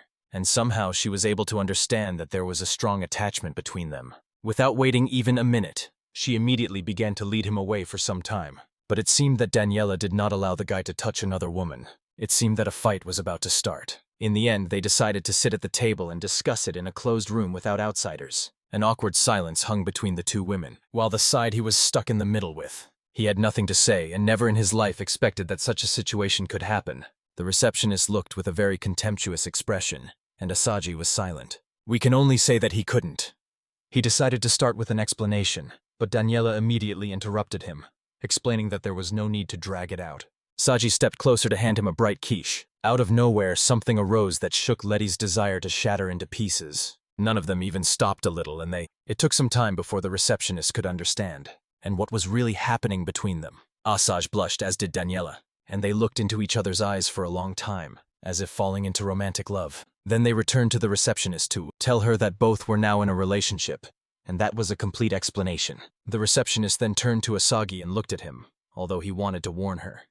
He apologized for not doing so and said that his heart belonged to that woman, and he decided to be with Daniela without further hesitation. The receptionist was gloomy, and a true story could be read in her eyes. She now admitted it was her mistake for not taking the right action at the right time because she found him more attractive than any other male candidate in the previous town. Daniela explained that although she enjoyed spending time with him, she decided to wait for the right moment to tell. And Asagi recalled how during their vacation she said that she did not quite understand her feelings. She wanted to say that in any case she would not regret the decision she had just made. And because of this statement, Asade, you pulled her again. A bright keech sounded and everything continued to go on. He remembered that these words made her more important to him, and in any case he did not intend to choose someone else instead of her. Daniela told the receptionist the whole sad story about how her parents were killed during a dragon attack, and that she was alone until this man appeared in her life. And everything changed when she realized her true feelings hidden in her heart. No one could stop him, not even she herself, and now she was sure she would never let him go. The receptionist decided to let go of her feelings. If that was the case, she clarified that since then she would have no problems. It seemed she was about to cry, so she decided to leave there so as not to show her worst side. Asagi felt bad when he realized that he had greatly disrespected the feelings of others, and without waiting a second, he decided to return. While he was leaving, the receptionist asked him not to make a sad facial expression, and since there was nothing more to talk about, he went out the door and called him once more, promising from then on to be friends until the end of their lives. The employee at the reception accepted this and agreed to the conversation. When they went out, Daniela held John's hand, explaining that he could read the thoughts passing through his mind at that moment. She repeated again that she had no intention of letting him go, and that he belonged only to her heart. The way she expressed it was too commanding. While Asagi could not understand why he was upset at that moment, because he felt what the woman was doing inside. Without waiting a minute, it decided to go to the quest board, to choose what they would do that day. They found it quite difficult to decide which option would suit their requirements. They needed a destruction category because they had already killed grass wolves and were going to fight kobolds as well. At that moment, someone called him from behind. He turned around and saw the big man he had bumped into on the first day after arriving in the city. He was also impressed that this guy managed to defeat the dragon on his own. But Asagi did not fully accept the compliment and gave part of the credit to the party. Hanzaro could not help but laugh because that day he was on site gathering soldiers to go claim the loot, explaining that this was not just important help, but in fact he did it himself. It was both embarrassing and a bit teasing. The traveler also added that this conversation was taking place near the soldiers' gates the whole time. This greatly helped gather more adventurers in the city for the battle. Hinsuro was there to warm up and take a few tasks for the day related to the boy's new armor. It looked quite good and matched his outfit. This man read that armor like an open book. He explained that the material was something like a hero who tamed the crowd caused by the dragon. Anasazi immediately confirmed this and said the purchase was worth it. The boy asked him to choose a task immediately, otherwise he wouldn't make it back by night. He himself chose the quest for the grass wolf, and remembering that this group had never fought kobolds. Their decision was quite simple, and they took the quest. Tear it off the board, and decided to take it to the reception for registration. Their designated place was supposed to be outside the eastern gates, and this was effective from the moment the status card was issued. They were now assigned a mission. Both exited through the eastern gates. It was a clear day, and there were only airplanes around, and there were no mountains. They were walking along a path through the forest. They considered it quite calm and noticed it thanks to their ability to detect. Daniela explained that some goblins were playing around, although he wanted to see it. They set off on foot and soon found themselves in a rocky area. And an hour had already passed. It seems there was once a mine here, but it was abandoned long ago. And now it has become a lair of monsters. Asaji took out a lantern and decided to go inside. It was the perfect time to test what the armor he was wearing was capable of. As soon as he entered, he realized that it was not just dark here. He could not see ahead, which was not surprising, because the place was abandoned. Daniela asked him to use the presence detection function to notify if something appeared ahead. He explained that there were many of them, but none were close enough for that. Walking forward, Asaji somehow grabbed the lady's hand. He feels quite awkward and then apologizes. He is like a scared boy clinging to a warm girl. They were walking down the street in the city, and she just asked him to remember that. They were just moving forward and now realize how it would be difficult if they had no light. And it turned out to be more complicated than expected, because by this time, they had already been trying to find the exit from the tunnel for an hour. He realized that the tunnels were not something he could figure out alone, and they were too complicated. Arriving at the place, Asaji received a message from Den that they were very close and needed to set off. And seeing the light around, he realized that one of the Cobalts was about 10 meters away, sneaking around one of the corners. They saw some of them having lunch, sitting at the dining table to eat. At that moment, they were quite far away, because they could only see him from one of the corners, and decided to rely on speed and rush forward, not to give them any chance to retaliate.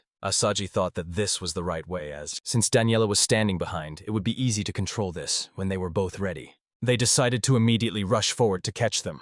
While they were still enjoying the food, Saji was moving very fast. He named the surge after himself, and it was precisely because of the magic in his armor that he was naturally fast. When the battle began, Asaji was fighting one of the monsters, while another was struck by the woman who stood behind and shot her arrows. Asaji understood that Daniela, as always, was impressive, since he wanted to check how well the equipment holds up. He realized that block attacks were repelled effectively, and without damage. And we move on to leg guards. He first tried to unbalance one of the monsters, then kicked him, and the blow turned out to be much stronger than he expected, because now that monster was just a drop of blood. He was quite amused after using such equipment on the body. And when Daniela approached from behind after defeating all the monsters, they both bumped fists, and it seems that they achieved their goal. They needed to collect the left hands, and by that time they had completed 4 destructions. Noticing that they were not that difficult, Asaji felt as if he was fighting some big monster. The more he boasted, the more clearly Daniela said that she would not flatter him, because he had already defeated the dragon. He only thought about how he would spend the night with her, and was interested, knowing that it would have been possible if they had not gotten lost in the tunnel. In the worst case, they could spend the night there, and Asaji had already taken a barrier and extra food for the day with him. It was quite a grim decision, and he was going to rest on a tree if everything went worst. But for now, they decided to move on. After that, they continued along the path, using the sense of presence to find the rest of the monsters, and it seemed that the deeper they went, the more monsters appeared. Eventually, they decided to spend the night under the open sky, and by morning they had about sets and leather bags filled with hands. And now Daniela was tired too. Both decided to set up a barrier. Anasaji brought a small stone table with a clean cloth. Food was also prepared instantly, and now she liked sitting next to Saji. He remembers how he first met her. As soon as her stomach growled, he gave her food and did not imagine that they would go such a long way, sharing food and sitting together like a couple. Asahi's dish looked much better than her dish, so she immediately asked him to give her a piece. Anasaji feels happiness. He treated her like a nice guy, and it was like a romantic relationship. In the end, he fed her everything he had, and that was it. So Asaji decided to take the night shift and went to rest herself. While she was resting, he gently stroked her head. He felt a very pleasant sensation all over his body. There was one cold feeling from which he had to protect this calm face. As expected, when Daniela was resting, several kobolds tried to approach them, and Asaji wanted to test his ice skill. So he used magic instead of relying on a barrier, and it seemed to work perfectly. His magic froze their feet much faster than usual, and now he could test himself and his control power because these guys had no chance against him. 3 monsters were completely stuck and could not move at all. Angry, they decided to scream, thinking that they could get rid of Asaji. However, Asaji looked completely calm and then with one strike cut off their heads. To remove them all at once, it was quite an unpleasant situation. They really could not use any material that would remain intact on their bodies because of the magic he had just used. And then he decided that upon returning to the camp, he would allow the people to move on. He saw that Daniela had already woken up and wanted to know where he had gone. And he clarified that in the meantime he was dealing with some monsters himself. Asaji fully embraced the romantic image. He turned to the lady, explained that he was a little tired, and then immediately decided to press on a few bullets to get rid of fatigue, like a complete pervert. He somehow came to his senses while playing with her. Although it was already morning, it was hard to see through the darkness around. Both decided to pack up and return, but returning back meant diving deeper into this expedition. Daniela constantly marked the place so they could return without problems. In her opinion, it would not cause a collapse because she marked the exact spot at the correct angle. Daniela really wanted to go inside, and she examined the place as much as she could, and it gave her pleasure. 2 hours had already passed, and then somehow a monster burst out of the wall and scared them. But Asaji managed to cut off its head with one blow. Asaji noticed something when pieces of ore were falling, and after repeated confirmation from the lady that this place was abandoned due to lack of resources, but he thought that might not be the case. Now that he mentioned it, yes. Also managed to understand that the tunnel was quite deep for mining work, and it took him some time to realize it, but the depth was noticeable. One of the main assumptions could be that these were creatures that created it and caused this death. But to be clear, this was not the work of one person. The only clarification was that deep in this tunnel there might be an army. He wanted to go back because he knew that much harsher things could be waiting for them inside. Daniela was able to understand the consequences and agreed to return, remembering that these monsters were not like goblins that reproduce quickly, and that there might be a chance for a big win if someone could control them with one hand. So far they had only seen traces of one monster, so there was probably a lot of Cobalt here. Asaji now tried to put everything together and realized that there were many of these monsters, and they were even above the ground. This meant that they could be planning something. Only one thing was clear: the city was in great trouble. Having understood all this, he turned around and said to them, they really could not return for the sake of the city, and they needed to do something about the monsters. Realizing this, he thought that this was their best chance to prevent this crush. They understood that the goal of the new adventure was to reach the deepest part of the cave, and they had come here only to test new equipment, so from now on they moved deeper into the cave. Then he decided to put aside his iron sword and continue fighting with the ice one. Fortunately, both members of the group were on the same wavelength regarding intentions, so she was not worried about the lack of real weapons. He now even called her the wife of his heart, because he was completely filled with feelings. There were some noises ahead, but it was not Cobalt. Moving forward, they came across Mulch. Tries to eat several monsters, and saw in this the perfect opportunity. Asaji cut off the head of that monster with an ice sword and thus began a new, real quest. That mole immediately went to that world, while Asaji did not know its real name and called it something. Since they wanted to consider this proof of conquest, Daniela said the real name and took 3 claws. Asaji continued to cut and collect evidence. When he finished, they decided to move deeper into the tunnel. They walked for some time. Since they were fighting the mole, the path kept winding in zigzags, sometimes up, sometimes down. They would have destroyed a few more monsters, but just left them to serve as either mole burrows or mole worms. One of them was a grotesque bloody bat, and the other was a monster in the form of a stone hunter. Asaj was able to eliminate everyone who appeared, and they continued killing them, counting and going deeper. None of the monsters caused him any problems. Since they stopped there for some time, Asaj set up a barrier device to protect them from anything that might appear. An important step of their expedition was that they should rest properly, in such an amount that it would not cause them problems and they could move on while doing so. Asaj trembled because he had just noticed something, an awkward figure in one of the corners. And then he ran to Daniela to inform her about it. Daniela was pleased with his intuition and ability to notice. Smiling broadly, he told him that it was a wonderful flow of mana. She explained that just as there are waterways, people also move underground along certain paths, and these flows were called dragon veins. Although they were in the middle of a dragon vein, they were not. Next to the main one was another, which she considered a distributor. Asaji was now wondering how and when this was discovered in his previous life. You asked again if there was a problem, because they had already dealt with it, and Daniela explained that if they stayed there too long, it could affect, like a recharge, but there was another way to store it when it was necessary to inhale deposits of the dragon vein. She asked him to consider it as native. However, inside the dragon vein there was a positive force, so it should not cause harm anytime soon. Asaji realized that too much of it could turn medicine into poison, so that was it. They decided to rest a little, because without rest, they would not be able to do anything. They planned to descend to the bottom and finish the work by the next day. First of all, he needed to rest. The shift change happened in the middle of the night and lasted until the next day. And although they had to break through many monsters, it tired them a little. The deeper they went, the more monsters they had to overcome. As agreed, they rolled the killed monsters aside and went further. He had doubts. He could not take risks, so they could only go deeper. There he felt as if he increasingly liked killing these monsters and going inside. Although he did it to prevent crowding, in the end he really liked it. He stood silently near one of the corners and wondered if something was wrong with him. Daniela approached the boy and listened as he said that he was having fun now, and despite their situation, he still enjoyed it. To fully explain the situation, he said that on the first day of her rest she went out, and with her magic killed several monsters, and since then he had felt happy. Now he was worried about what would happen if he became a cruel person. Until today he felt nothing when he previously managed to destroy several monsters, but now everything had changed. He got some equipment. Maybe that's why he was on cloud 9 after killing several monsters. While he was worried, he glanced at Daniela's face, and he was completely delighted to see her sweet smiling face, where she explained that in her eyes he was a very good and kind person.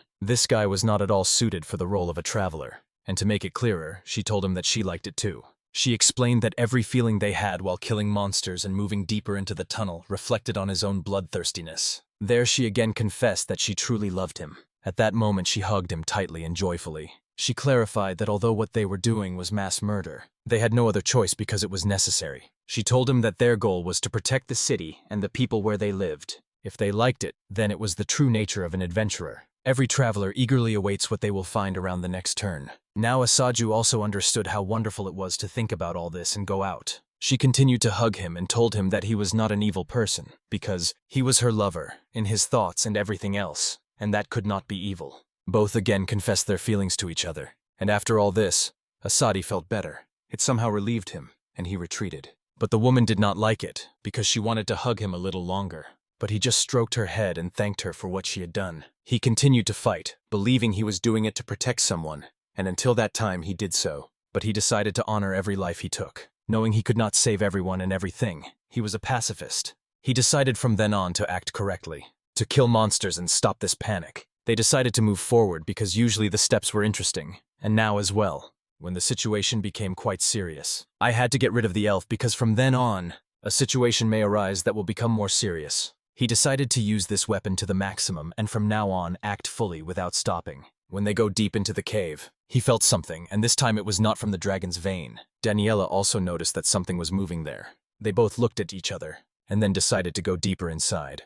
There they began a massacre and cut in half everything that came their way. Eventually, after some time, finally they found themselves in a huge room. Thinking about this place, they called it the ceiling, and it did not even have a bottom. On the other side was a whole horde of monsters. Looking at their numbers, Asaji really understood that this would create big problems if they decided to rush the city in a crowd. He realized that this was the only chance, and believed that they could use ancient weapons to accomplish it. It was then that Daniela had a different intention, so she reached out her hand. Someone was going to use something, and Asaji did not understand why she put the sword aside.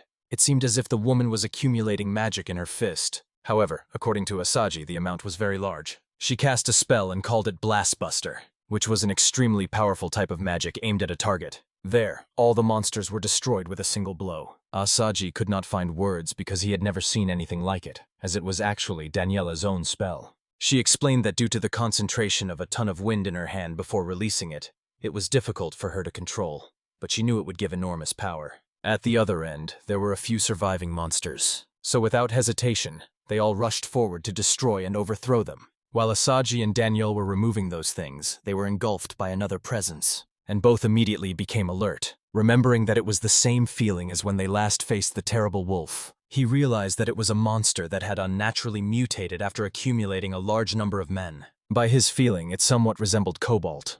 It was not as normal as it could be. Daniela understood that if this was evolution, then it must be a storm Cobalt. It was a rather agile monster that targeted the fence, and it was approaching them at incredible speed. He expected this in the next few seconds. Asaji was interested in who among them was faster at that moment. He felt like a path to one of the corners. She noticed it right at the end of the dome and, judging by the size and speed, felt that it would appear right there. They did not have time to set a trap and give it a clear signal. They immediately fired a lightning bullet. Then they saw the monster, which looked quite strange and extremely powerful and did not move at all upon seeing them. People. The monster said that they were in his country and later, clarifying that it was a Cobalt nation and he was the king there. It was an assault Cobalt, and it seemed that both adventurers had no counterattack and saw no chance to overthrow him. Both introduced themselves as adventurers and said they were waiting for some crowd to run out of these tunnels. That is why they decided to go inside before such a thing could happen. Asadiu laughed a little at Assault Cobalt. He did not like it at all and got very angry because of this statement and his proclamation. To be completely furious and immediately arrived to attack at high speed. And Asaji decided to intercept him first, using a sword for the first time. Attacked very quickly and chased the man. Somehow manages to evade. Asaj tried to find a vulnerable spot to attack him from behind. But at the moment, he turned to touch him with his sword. He found that the monster was not there. The assault kobold now primarily targeted Daniela, because he knew she was the rear support. The lady did her best to prevent him from moving further. Again finding an opportunity, Asaj rushed forward to attack him from behind. However, at the moment he was about to pass, that monster disappeared before him again, and it was really much faster than any other monster they had already encountered. That monster moved very quickly, and every time Asadi felt he could strike, the monster simply dodged as if nothing had happened. During one strike, he was about to thrust the sword into his heart from behind. But ESL Cobalt mocked him again. He retreats beyond reach at his previous speed. This time it not only dodged but also tried to attack him from behind, threatening him with a terrifying threat, as if with a strike, that Daniela did not like, and she tried to cover him with her arrow. However, he could avoid this light strike with one move, and he did just that. Irritated by attacks from both sides, it used the body of another subordinate to catch Daniela by surprise. By that time all three had scattered, and Asaji groaned in pain. The assault Cobalt tried to show his strength by declaring that the target would be the man first, then the woman. He immediately extended his shark claws toward Asaji. Daniel was stunned because she saw a claw they had not noticed before. That monster delivered a powerful and merciless strike aimed at chopping Asaji, and it turned out to be much more intense than it seemed, because it could cut through the existing rocks. Saji somehow dodged, using wolf skills with his legs to retreat, and there both realized that this was a real monster. The assault kobold was not yet fully defeated, and before he could launch another attack, Yella asked Asadi to carry her and dodge again and again. Asagi obeyed the order, and he dodged each blow of this fierce monster the best he could. They realized that this man simultaneously uses multi-dimensional magic. It was the same magic that the Bag of Void used, dimension magic that interfered with time and space. That is, he could attack them instantly, regardless of distance. In other words, he did not directly aim his claws at them, but used them as magic that attacked and distorted space. She explained that if they were in the place where the claws were aimed, they would have died. It was a very great power, and although it was difficult to understand, it really mattered for evolution. Now the monster was even angrier and was about to attack them to take down both at once. It seemed they had already devised a plan to resist this. This time Asaju rushes, carrying the lady in a zigzag at high speed, using his wolf paws. This irritated the monster even more than they imagined, and it attacked every time. They avoided it as if it didn't matter at all. Although he could dodge, he couldn't move at that speed forever, and Daniela came up with a plan for him. She asked him not to stop while she pulled it out. Asaji kept moving at the same speed as before, but by that time he was already getting too close to the monster and risked angering it. That assault kobold couldn't stay calm every time they just tried to dodge as much as they could. Those hits were useless while he was just moving. It seemed he was not in a hurry. But in one moment an arrow appeared, which immediately hit the very heart of that monster. And there was Daniela behind the stone. It was not a single strike, because several arrows followed it in his direction, and this somehow stunned that monster when he leaned back. There was an unpleasant smell coming from the assault kobold, and it seemed that they had won the fight. They both touched fists to celebrate the victory, glad that they somehow managed. Where everything disappeared, but from nowhere They were interrupted by something from the side. He was attacked from behind, and he immediately fell to the ground. At that moment he turned around and looked where it came from. He saw that the monster still had some life left, and it used dimensional magic to make a cut with a claw with one finger. Daniela was furious because of this strange and pathetic attack, and immediately released an arrow. This time we aim at the monster's head to bring it down without letting it move any further. Asaji groaned in pain because this time the pain was strong, and it was his own mistake that he relaxed. He could not understand what kind of power that monster possessed if one finger strike caused such damage. Daniela laid him on the floor to check the wound. But as soon as she touched him, the boy screamed like a little child. When Daniela checked, she asked him to be modest. She explained that he had no life-threatening organ damage and would provide first aid so he could at least stand. Daniela did not give in to emotions and simply said that he could manage even without a healer. Assad was glad that he would not die, and thus they somehow managed first aid with their own medicines. When the treatment was finally finished, using several elixirs and bandages, Asaji sat on the floor, caught his breath, and did not die from that attack. They decided first to get some proof of submission and then set off. As soon as she returned, it was clear that she was a real workaholic. Asadi was already arrested, but as soon as she woke him up, he suddenly shuddered and cried out a little. On the face of the woman who had just returned after dismantling the monster herself, there was blood. When Saji apologized for the sudden scream and then approached the woman to touch her face and clean it, the mess that was on top, to restore her previous appearance, he tried to tell her that a little blood on her face did not suit her, but overall she always looked beautiful. It was a compliment that the lady could not take to heart and giggled a little, and after everything was remembered and all the mess was cleaned up, they decided to rest a little nearby before returning to the city. After a long rest, Daniela finally woke up and immediately rubbed her eyes. She began to look for Asaji, thinking that he had already left. This contradicted this fact that the boy was now lying at her feet, and she continued to play nearby even after his injury. Everything was settled, and they smiled a little, hoping it would not happen again. Since there were no more injuries, they decided to go through the tunnel from which the monster appeared. They were coming out, remember? She had always wanted this, and had never been deep inside the earth before.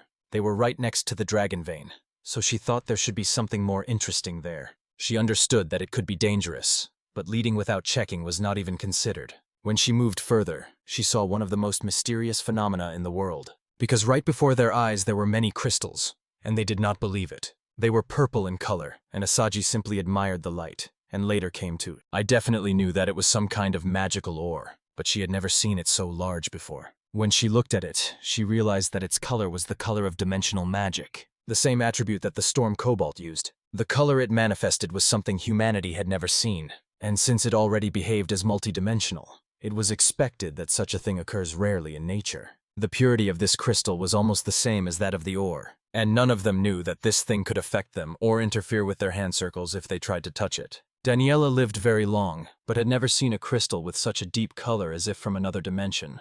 She had heard that people once used dimensional crystals for teleportation. When Asaji thought about space, he remembered the possibility of getting out of there. Daniela did not like this somehow, so she asked him not to speak anymore. By her voice, she already understood that if they tried to do it, they could be torn to pieces. However, this place was really very pleasant, and perhaps there was no person who would have come so far inside the tunnel. They realized that the sum this treasure could give them was enormous. However, Asadi was not that kind of person, because he was interested not in quantity, but in the view. I hope that they both will be safe and healthy there. When they were already about to leave it behind, they noticed something. The crystal appeared out of nowhere, but nothing happened. It just disappeared and appeared again, as if its very existence was wavering between this world and the next. As soon as they exited the tunnel, the bright light irritated their eyes greatly. They couldn't stand it and started swearing a lot, because they hadn't seen the sun for 2 weeks already. They just wanted to return to the city as soon as possible, so first of all they decided to take a bath, since they hadn't had one for a long time. Both decided to return immediately, although they had severe headaches. When they were already about to return, Asaji noticed that it took them almost 3 hours to cover that distance, twice as long as when they set out. On the way, because they were hungry, they stopped near a food kiosk, and after some time they were, finally, in the hot bath. They relaxed, and it was a quiet joy. Asaj returned to his room and drank some tea, remembering the help of a rich man who allowed them to stay there for about that much time. When he paid for 2 weeks, as if he himself had taken on all the expenses, and then left him and Letty stunned. His kindness was such that it could not be described in words, and they thought it was right to finally choose this. At that very moment, someone knocked on the door, and there was Daniela, who came in to discuss when they were seriously going to notify the guild because she was in awkward clothes. Asaji realized he had to behave like a gentleman and simply replied that they would do it first thing in the morning. The lady went to rest in her room, to wish him luck for tomorrow. Asaji felt completely surrounded by kindness, but depressed that he was lying in bed alone. As soon as they returned to the guild, problems immediately began because the receptionist clung to him, unhappy that he suddenly disappeared. When she found out that they both went to the Cobalt tomb, she asked for a favor, but they decided to discuss everything only in the presence of the guildmaster. Being important adventurers, they were immediately given a chance to meet the cheerful and huge guy. As always, he was sitting at the table. It was his usual occupation. Asaji explained that 2 weeks ago they went out to test their new equipment in several tunnels, and on the way back they somehow saved the city from panic after destroying tons of Cobalt monsters. The guild leader heard the full story, but he did not look very pleased about it. He informed them that this was something both should have reported to the guild first, rather than acting independently. Although he was quite angry, he decided not to punish them. Knowing that they had complete success, he just asked them to report it next time they go on such a mission, warning that if he could not do it, he would be given another humiliating name. The guildmaster invited him to address them, consult, and simply be with the guild whenever such a situation occurred. The master came to discuss the reward and told him that all the monster hands would be counted and sold on the market to pay him the fee.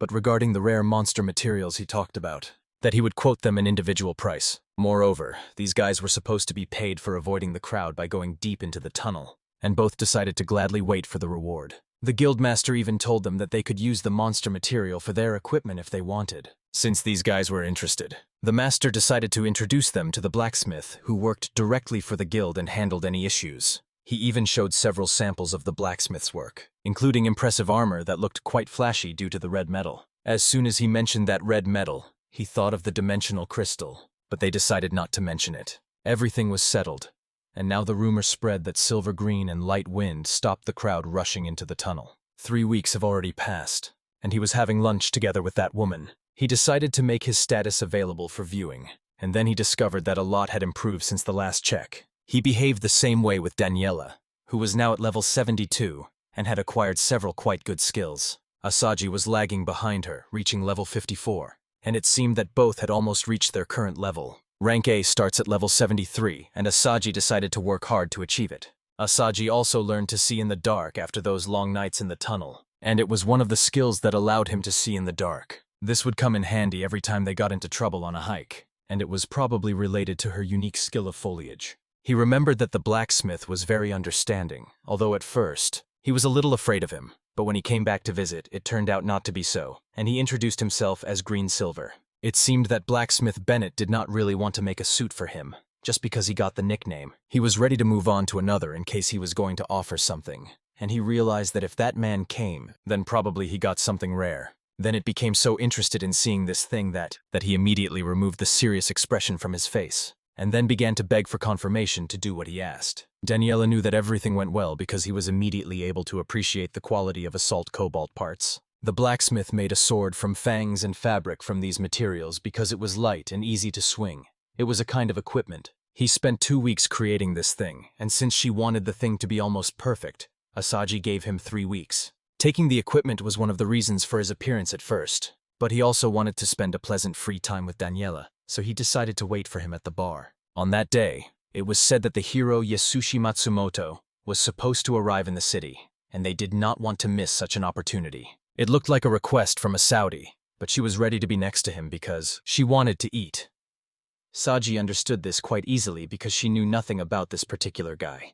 However, he could only imagine that this man was from Japan and perhaps was reincarnated there or was transferred there. He wanted to find out why he was considered a true hero who personally stopped the dragon invasion. And there, when the door opened, everyone in the bar turned around to see if he really had come. It turned out it was the hero, but he was not surprised at all when he found out who it really was. She did not want to be serious because it could make her eat fish bones too. Asaji asked her not to do that because it could cause problems. They had a little quarrel there because one did not want to see this hero, and the other really wanted to. Inside it, while the boy from the queue to the bar went inside. Sorry for the disturbance. Asaji averted his gaze from the small coral and turned around to see what he really looked like. It was a young man who wanted to meet people from the city guilds. Just as he was entering, the aura around him was too immense, because everyone was looking at him. Daniel was moved as soon as he noticed that the hero had the same black hair as him, and it seemed that Yashishi now noticed the resemblance, and looked aside. Curious, he found out that the man was silver green, and Asaji responded optimistically, welcoming him to the establishment. This is how they met for the first time. At that moment, it looked like they had already become friends and were having a good time at the bar, drinking together. Daniela was not with him that day and was resting at the hotel. It seemed they had already confirmed to each other that they were reborn in this new city, and the hero even liked the store where there was really good alcohol. In his previous story, he was a high school student when a truck braked and hit him on the way home from school, which is why he was sent there. The only difference between them was that their past was very contradictory. After all, he was already living as a hero in this story, remaining in the middle. Thanks to incredible stats and strong skills, Yasushi earned the title of hero, which made him practically invincible. All the women on the streets were interested in him. He behaved like a real man. The main hero was touched because he himself was not in that role. Even after reincarnating from another world, Yasushi did not believe that having a harem could be good. He constantly got into trouble, and as soon as he tried to solve it, more women appeared around him. Although he considered all of them beautiful, he felt that he was completely in their hands and feet, and it reminded him of a strange old man. Both questioned each other's choices. Someone received several and was dissatisfied, while the other received one and was still not satisfied. The man's anxiety was like a love for the younger sisters, and it was already unnecessary to talk about having a girlfriend. Now Asaji thought it was enough for him to be near Daniela. Both became good friends, and Asaji wanted to spoil his friend's image in front of his wife by saying a few words. Finally, Asaji was glad to have found someone from his circle with whom he could be friends. The best thing was that every joke of his hit the mark. It was a good night spent together, and Asaji considered it perfect. Both decided to rest together at the Silver Sky. Yes, of course. She also enjoyed the time at the bar, because it was his first time tasting such good alcohol. They kept discussing how to somehow get to the Silver Sky Hotel, and saw that there were many people there. When the camera zoomed in, many women waiting for the hero's arrival were visible. As soon as he approached, everything started immediately. The ladies scrutinized everyone and even noticed Saji. The girl asked again if he also wanted to join them. Facing this was a bit unreasonable for him. And although he considered himself good friends with the hero, their status was different. Now he decided to end the evening immediately. They wished Asaja a very good night. Asaja left. He immediately understood that these guys might not like his presence at the place, and that the hero should be at the center. Attracted all the attention because he had enormous power compared to others and was who he really was. So the next few mornings they had breakfast together at Silver Sky. When they sat at the table again, Asaji teased the hero about his last night. It was quite humiliating for him when someone said it to his face. In fact, the hero was there to visit the tunnel where those guys went, because in the capital there were rumors that the situation looked dangerous. That is why the king asked him to take a look. According to the king, he was an old man with parents resembling Santa Claus, and this joke also went over well. Asaji looked the other way and saw that she was also walking together with other ladies who came with the hero. She was experiencing pleasant moments, knowing that this girl had not been with other women for a very long time. Just then he heard that the lady was mocking how they spent time together, and the way she said it was initially somewhat unpleasant. She explained that since then everything had changed. They had gone through it several times, even in a short period, and it did not cause problems. As Daniela says, this man also taught her some good techniques that she initially did not know about. Meanwhile, the other women considered it quite humiliating that the man did not have enough strength to satisfy the needs of that lady. The other women in the group had a different impression of the hero, and it seemed that the hero had won the battle again without a fight. It was simple girlish chatter, no different from what was happening in her world. That same day, after she had breakfast twice, at that place, those guys went into the tunnel where they lived, and Asaji agreed to do it because he was paid the proper amount. When they went inside, the hero decided to use his light magic a little to illuminate the place, and as soon as he did that, Asad was completely speechless and shocked when he saw it. He considered the hero quite impressive, and Asaji felt a little awkward, since all his magic helped to cover the drink. Daniela sneaked up from behind and immediately called this guy more amazing than the hero, and it caught her by surprise. By that time, Asaji realized that in the whole world only his girlfriend was on his side. But in the end, Daniela even praised the hero. And Asaji again realized that they were really very cool people. The ladies really lifted him up and then sharply put him down. And there those guys went deeper into the tunnel to see what was there. He remembered how he made a hole that led them quite deep inside, and thought about it. The hero's subordinate stepped forward, and with a flash of his magic created a hole. A gnome told them this. That in fact the hero himself came to save them when the monsters attacked the caves. She clearly remembered that, standing behind. She saw how this guy was cutting all the monsters with his vegetables that looked like swords. Even this little girl fell in love with the hero, and he really looked like a pedophile. They moved deeper, destroying all the monsters in their path, and during the performance more and more holes became visible, which they had not hidden last time, where these guys defeated the Cobalt assault squad. When the hero gave this place, he found a path into the depths and asked what was there. Asaji behaved as if it was the land of tunnels, but he wanted to go deeper. After he constantly asked for explanations, Asaji agreed to show him, and there they decided to go deeper. When the hero arrived, he considered it quite incredible, and the other two perceived it as praise, as if they had created it themselves. These guys, after discussion, decided not to approach it because they considered it dangerous and kept it a secret. He said it was a rather successful decision. Otherwise, it would have been a disaster. Asaji was glad he could make the right decision and noticed the danger that was visible even in the hero's eyes. He clarified that it was not a simple thing she could handle relying only on his choice. However, he knew a few people who could do it, but as court magicians, they were not allowed to leave the castle. Saji understood from the respect this lady commanded that she must be an extraordinarily powerful person, and that was why she could not leave. There they decided that they had to leave immediately and could do nothing. But the hero said that from those materials he could create a powerful spell. However, it did not work. They decided to stop the investigation, not to report it, and to close the case behind steel doors. Out of nowhere, the same dwarf woman stepped forward and took the opportunity. In the blink of an eye, she created iron doors and closed the opening, which was quite impressive.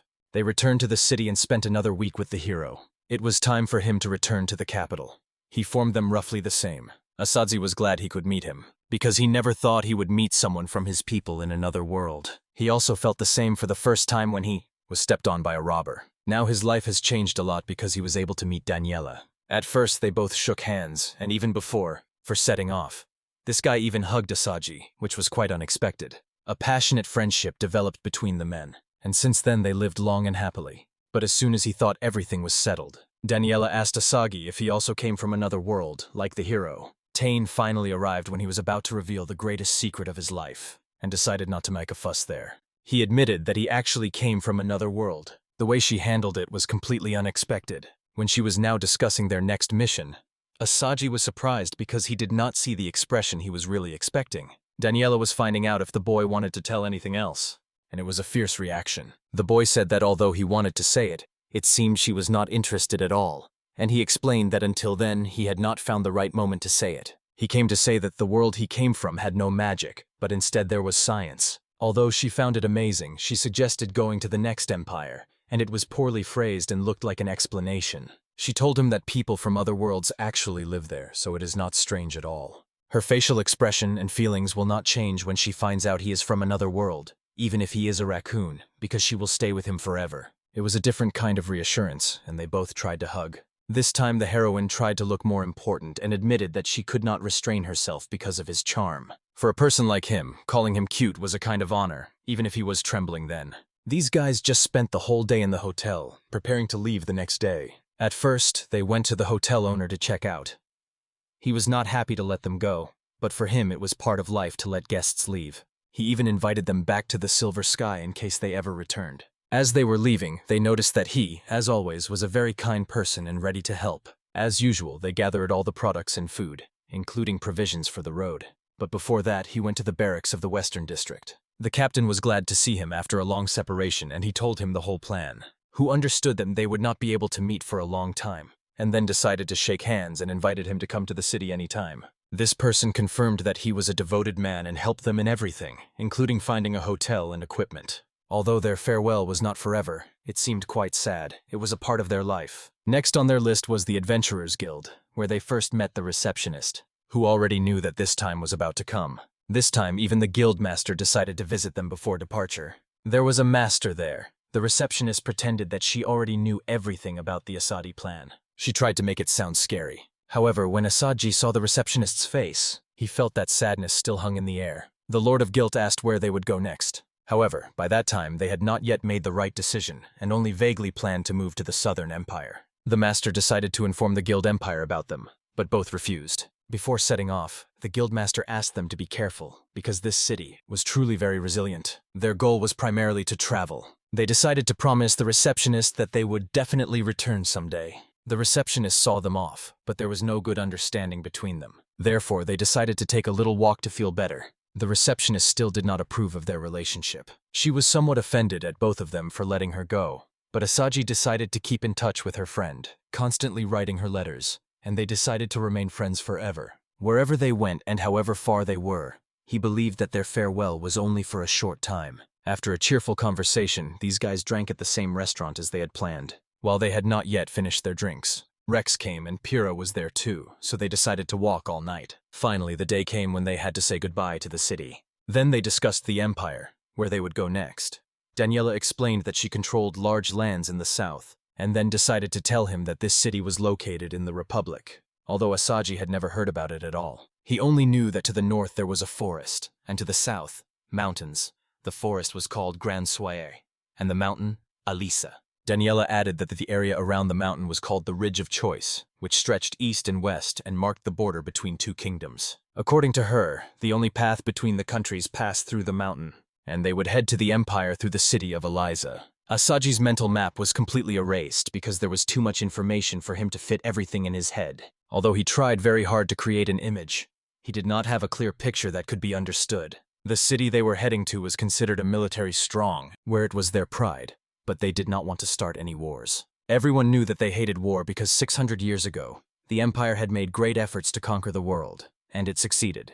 However, the world was too large to be ruled by one nation, and the emperor died from exhaustion, so the next emperor did not want to repeat that fate and decided not to make any conquests. Asaji noticed that the guy was great, but Daniela understood that people are different, and they needed to find out who was on their side. Asaji calmed down because he was not concerned about the country's affairs, and it was already time for sunset. They pitched a tent, and Asaji prepared food as usual. When dinner was ready, Daniel was wiping her body in the tent. Asaji imagined her in compromising poses, but later erased it. Then both had dinner, and was completely full. The woman had just fallen back into the tent. After they were told that food and lying down make them fat, Daniel was worried that her balloons would get bigger. Lately, the woman had become more seductive. These guys enjoy the journey and are making good progress. The next day, they set off again. Asaji recalled the previous night. The girl was playing with her balls, and this impressed and shocked Asaji.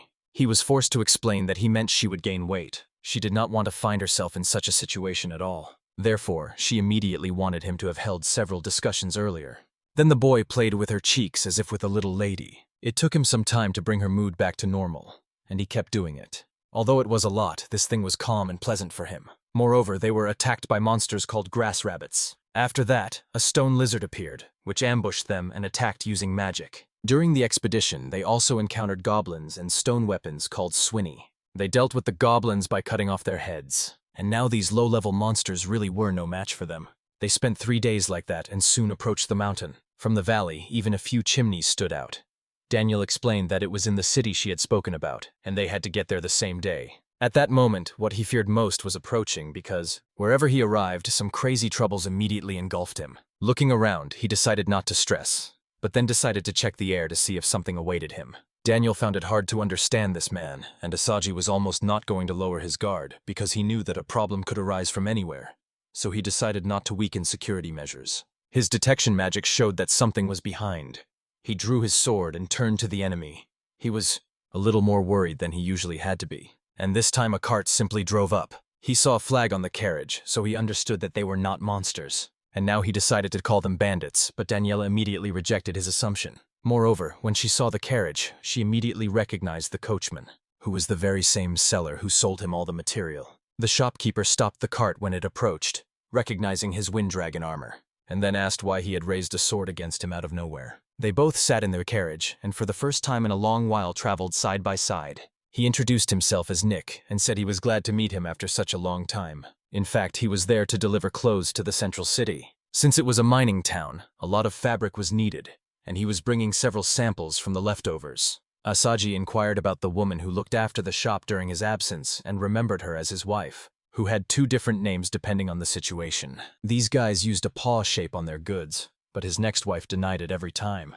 Sitting inside, both eyes somehow felt a pleasant atmosphere around, and asked Nick to stop the carriage immediately. Then they decided to look up to find out what monster was approaching this time. Asaji thought it was not dangerous and was glad that he could protect himself thanks to the crystal he wore. They found large monster birds, eagles nesting on rocky slopes, and as soon as Daniela drew arrows to show in their direction, Asaji helped her, made them some ice ones. As soon as one of them was knocked down with one blow, another type of evasion, and now their eyes were focused on both, trying to prevent their escape. Daniela decided to shoot even faster. This time, one shot near the heart of that monster was enough to knock it down. When it fell from the sky, there was a real mess, so it will be difficult for them to find something as evidence. But this may not be a problem because the mining town was just around the corner. Daniela carefully approached the corpse of that monster to take the largest eagle feather. It was proof of his subjugation, but they could hardly get anything from it because it was already spoiled. Leaving everything behind, they headed to the main city gates. where the soldiers immediately stopped them to get acquainted. Nick introduced himself and explained why he was delivering the goods. Meanwhile, others introduced themselves as adventurers. The soldier became interested in inspecting the luggage, and although everything seemed to be in order, this man warmly welcomed them to the city and asked them to have a pleasant time there. As soon as the gates opened, Asadi could not take his eyes off them. To attract his attention again, the woman decided to play with his butt. When they went inside, Nick decided to go separately to complete his task. And then they ran away with the carriage. This time they just went inside. Actually, they did not have a pre-arranged hotel, so they decided to ask what would be best for them to eat today. And at the moment he entered one of the bars, he noticed a strangely dressed woman who behaved like a moralist, and this was quite usual in the city. At that moment, he kept looking at her and at the silhouette. Daniela noticed this and touched his buttocks again to keep him conscious. This man decided to sit down and have a quiet lunch, but as soon as he passed by the lady, she stopped him. She was offered a drink nearby, which actually did not look like just a drink because she was sure that this guy would not regret the distraction. Moreover, he was quite scared because he knew that this time Daniela would really not be satisfied. When even immoral people paid attention to it, she understood that everything this man said was completely true. Realizing that the girl was just doing her job, Daniela turned around. But this was already a sufficient signal for the immoral woman to agree to cooperate with her boyfriend.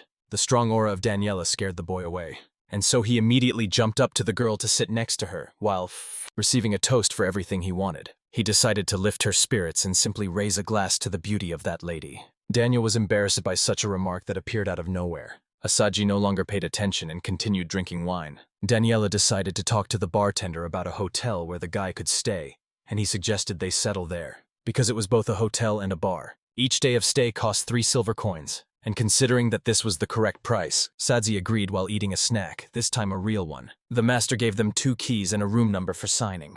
Rooms 3 and 4 on the 3rd and 4th floors are for women. These guys had already made a plan for Beth at the Western Cliff, and it was much better. The group members decided to set off immediately after resting. It seemed like a very good plan, and they decided to meet in 10 minutes at the same place. When they returned, Asadi brought a bag with him, and he explained that public order seemed quite bad.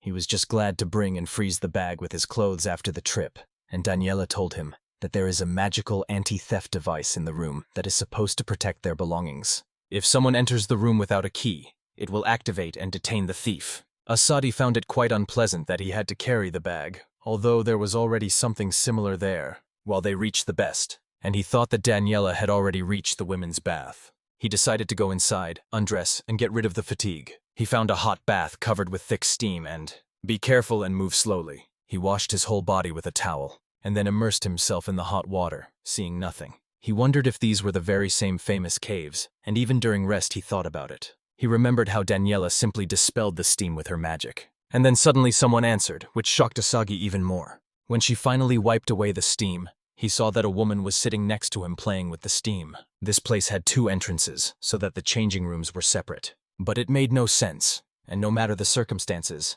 Asadio was embarrassed. Glad that thanks to this he could realize his strange fantasy. Both were now in the bath and wet. Asadi decided to enjoy it to the fullest. When he looked closer, he noticed that it was much deeper inside, but he couldn't see any waterfall or anything like that. At first, there was a splash that indicated that somewhere nearby there was a majestic waterfall. Then he asked Daniela again about its presence, and she acted as if she knew nothing and there was no such presence.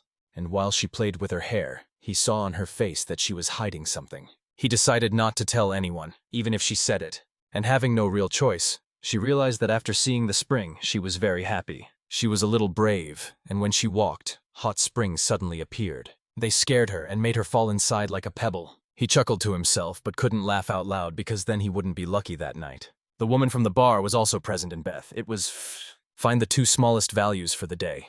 Although the water they were in was very hot, Asadi felt that it was cooling the lower part of his body. Moreover, Daniela did not find any comfort in this presence at all. The lady said that this Beth was actually from their bar and worked there. Surprisingly, this bar was so valuable that it could buy a spring, so it turned out to be more valuable than Asagi had imagined. But the immoral one indulged Asagi too much and tried to show him the techniques she knew, while Asai blushed and pretended as if he did not want to see her at all. Behind Daniela was a very strong, deadly aura that was threatening. Look, and there she stood in the middle of the bath, not happy that this woman touched her boyfriend. For her, it turned out to be too difficult because it was from one of the best adventurers, although she tried to explain her position. Daniela did not want to listen to this, but had no other choice. The woman just apologized and explained that she would not do that anymore. Asaji also calmed her down, explaining that it was her job. But Daniela did not like at all that the woman was flirting with her boyfriend. He mistakenly thought it was his fault because he was not persistent enough and calmed down. Everything was getting better, but the woman from this bar got too involved in it. She was happy and hugged him warmly. She was popping her balls in Asaji's face while the boyfriend had just lost everything. Next time Asaji opened his eyes, he could not understand what really happened because he was in his room then. He realized he had fainted after the woman hugged him. He had a headache because he might have hit something. Since he could not rest, he decided to take a walk, and then found the master, who informed him that the key gave access to both the main entrance and his room, so he could use it. He also said that it would not work on others, so it would not be useful. He went outside and lit a fire near one of the bonfires, and when he was sitting above, he noticed that there were tall buildings there. So planning was really important. Someone immediately approached from behind and scared Saji, and nearby was an adventurer holding a mining tool in his hand. Asadi was immediately recognized as a person from his first town, and he was one of the first petty bandits. This guy was really sent to work in the mines, and he was unhappy that because of this he had to endure hell. Angrily, this boy was about to kill Saji, and tried to attack him with a tool while he was moving quickly. He tried to avoid it and dodged every move of the bandit. Since he did not want to fight him in the middle of the night at all, he decided to leave. He had just decided to inform the guard post about it. I think I'll let him rest. And he entered the hotel again. But as soon as he opened it, he found that there was no one there, so the owner had already been arrested. He noticed that the woman who was there earlier had not yet slept, and like Asaj, the call to her was itself very tempting. He immediately asked where the guard post in the city was, because some sleeves were chasing him. She explained that it was on that street, and he would find it after the third right turn. When Asadi went out to inform the guard that the bandits were still here and wanted to attack him, he realized that he could not just leave without fighting them, so he immediately drew his ice sword, which shocked those guys. But now they decided to act together to get rid of him. While he was fighting one, another tried to find a free spot and attacked from that side. There, the same woman with big balls approached and pushed that man away with one strike. They saved Asadi from close danger, but the strongest of them did not approve of the intervention at all, and tried again to swing a weapon at her. Asaji immediately used the paws of the forest wolf, and saved her by standing between the attackers, and with one strike cut him off. While the lady felt relief, the others were shocked and irritated by his strength, and without waiting a second, then Asaji pushed the woman in the hotel, so that she would have no problems. When the gates were locked, Asaji was pleased that if someone tried to break in, the anti-theft magic would burn them. He was not just angry at those guys, because they tried to drag an outsider into the fight with him, but there were simply more of them. Then if you really couldn't do anything, because Asadi was very angry, he immediately delivered a strong kick to bring him to their feet, and thanks to this he was able to cut him with one blow. One of the men lay crying, holding his legs, while the other tried to attack, and he suffered the same fate, fell to the ground and screamed. The third was very thin. Realizing that he really could do nothing, he decided to leave. But Asaji never allowed anything like that, and there he simply caused him the pain he deserved for interfering and bringing a stranger into the bathhouse. When only the last one remained, Asaji turned to find him. He, however, noticed that it had already fled. On the other side, that man was trying his best to climb the stairs. Reaching the top, he grabbed the sword, using it because of his guilt and his deed. Without making a sound, Saji approached from behind, intervened, and reminded him of his guilt. Told him that he was the first to try to harm Daniela. This thought did not retreat at all at that moment. So Asadi pushed away the weapon of that looming thought with his foot, and then at the end caught it in the air, leaving him only a few floors above the building. He wanted to show him that everything would be fine if he had not interfered and gone to the mines. Although Asaji apologized for everything he had done, he was not ready to let it go, so he immediately threw him from the floor. The man at the moment of falling simply screamed from absolute fear of death. Asaji immediately changed in the middle of this, and he did not want to kill him, so he jumped faster than him using his legs, and before that thing could touch the ground, pushed him into the air, and he made a pillow out of something so that it would not be fatal for him. It did not take his life, but he sustained serious injuries. He will need a little more time to recover. All three hooligans then tied him up and left him in the middle, while Asaji admired the pale blue, slightly dull morning. He sat on the corner, waiting for the guards to come. A few people passed by, and Asaji told them the full story of what really happened. One of the soldiers came to make sure the man was really injured and to check his condition. Since the outfit required more details, he decided to go with him to the station, and it was then that the woman with the big balls who had been seen earlier was introduced as Lisa. Asaji told them that the lady was at the hotel where he was staying at the time. Now even Lisa was going to the station. Saji asked to be treated gently. The guard asked him to take along the companion who was staying alone at the hotel. At the station, the captain introduced himself and asked his name, who was an adventurer. When the citizenry, he realized that this boy had been attacked and was pleased with their quick reaction. She told them in detail that they had once been adventurers in one of the cities and caused trouble. So he asked the guard to send them to the mines. Both of the captain's guards were actually cousins, so it was a good excuse to start a conversation as relatives. And Asaji thanked his cousin for helping him with most of the problems. This image of a relative really worked, because the captain now looked at him as a brother. And then he allowed him to be free, and then asked what he would actually do with the sleeves he caught. The guard wanted to know if he wanted to increase their punishment or carry it out, because according to the law, his authority exceeded the authority of the SLEP Bureau. The captain was ready to hang them if Asaji wanted. And the way he said it reminded Asaji of his cousin, who after capture asked the same. Asaji was about to respond, but at that moment a guard intervened and reported the arrival of a companion. And Daniela came, quite worried about her boyfriend, to check if he was okay. Asaji pretended and said that nothing special happened, and the woman was more concerned about him, and it was nice that everything was fine. When she found out that some hooligans had taken him, she really panicked. Although she knew about his strength, she was worried because of her love. They both had a very romantic moment there, looking into each other's eyes. They were already about to kiss, and the captain coughed to remind them that they were not in the hotel, but at the station. It seemed they simply could not live without each other. And then he asked once again what punishment he would give to the slaves. To this word Asaj responded optimistically. She said that the people from the capital who were responsible for the sleeves were scoundrels. Unlike the guards, Asaj allowed her to interfere in the decision he was going to make. But the woman left everything in his hands and allowed him to decide. After long reflections, he finally explained to the captain that he wanted the term of punishment for the sleeves to be increased, because he wanted to believe that people can change while they are alive. It was quite a bold statement. The captain understood that he was a good person, and was sure that even the sleeves would notice it. When he left the station, he saw Eliza also exited through another door, and here she was again trying to be intrusive. Because when those thugs attacked, she was more worried about this guy, clinging to him, while Asaji tried to escape. She doubted whether this guy was not in love with her. Daniela approached again from behind, interrupted their fun, and questioned Asaji's intentions. Asadi was trembling with fear, and Daniela was silent, and constantly talked about what he had actually done. He was stuck between Daniela and Liza, but soon the captain came to his aid. But then he returned to the master and handed over the keys, noting that although it was only a one-day visit, it was much better. He got to know Liza quite well, and when they were leaving, he once again made sure he correctly understood the woman's words at the end. Liza actually invited some Sagya to have fun in the city. She clarified that she was swaying in both directions. It was a very intimidating statement. And they planned to exit through the gates to continue their journey. Nick recognized them in the middle of the street and was glad that these guys had taken care of several slaves again. Asaji explained that he neutralized them in self-defense, but the same thing happened again, because these guys were already leaving the city. The merchant took the opportunity and asked Asadi to tell everyone about his clothes and armor. The soldiers showed them the last gates through which they could exit, and Asaji remembered that when they entered it was quite large. That was the whole plan of the captain, who wanted to show his strength. And then he was able to recall what his face looked like when he was drinking.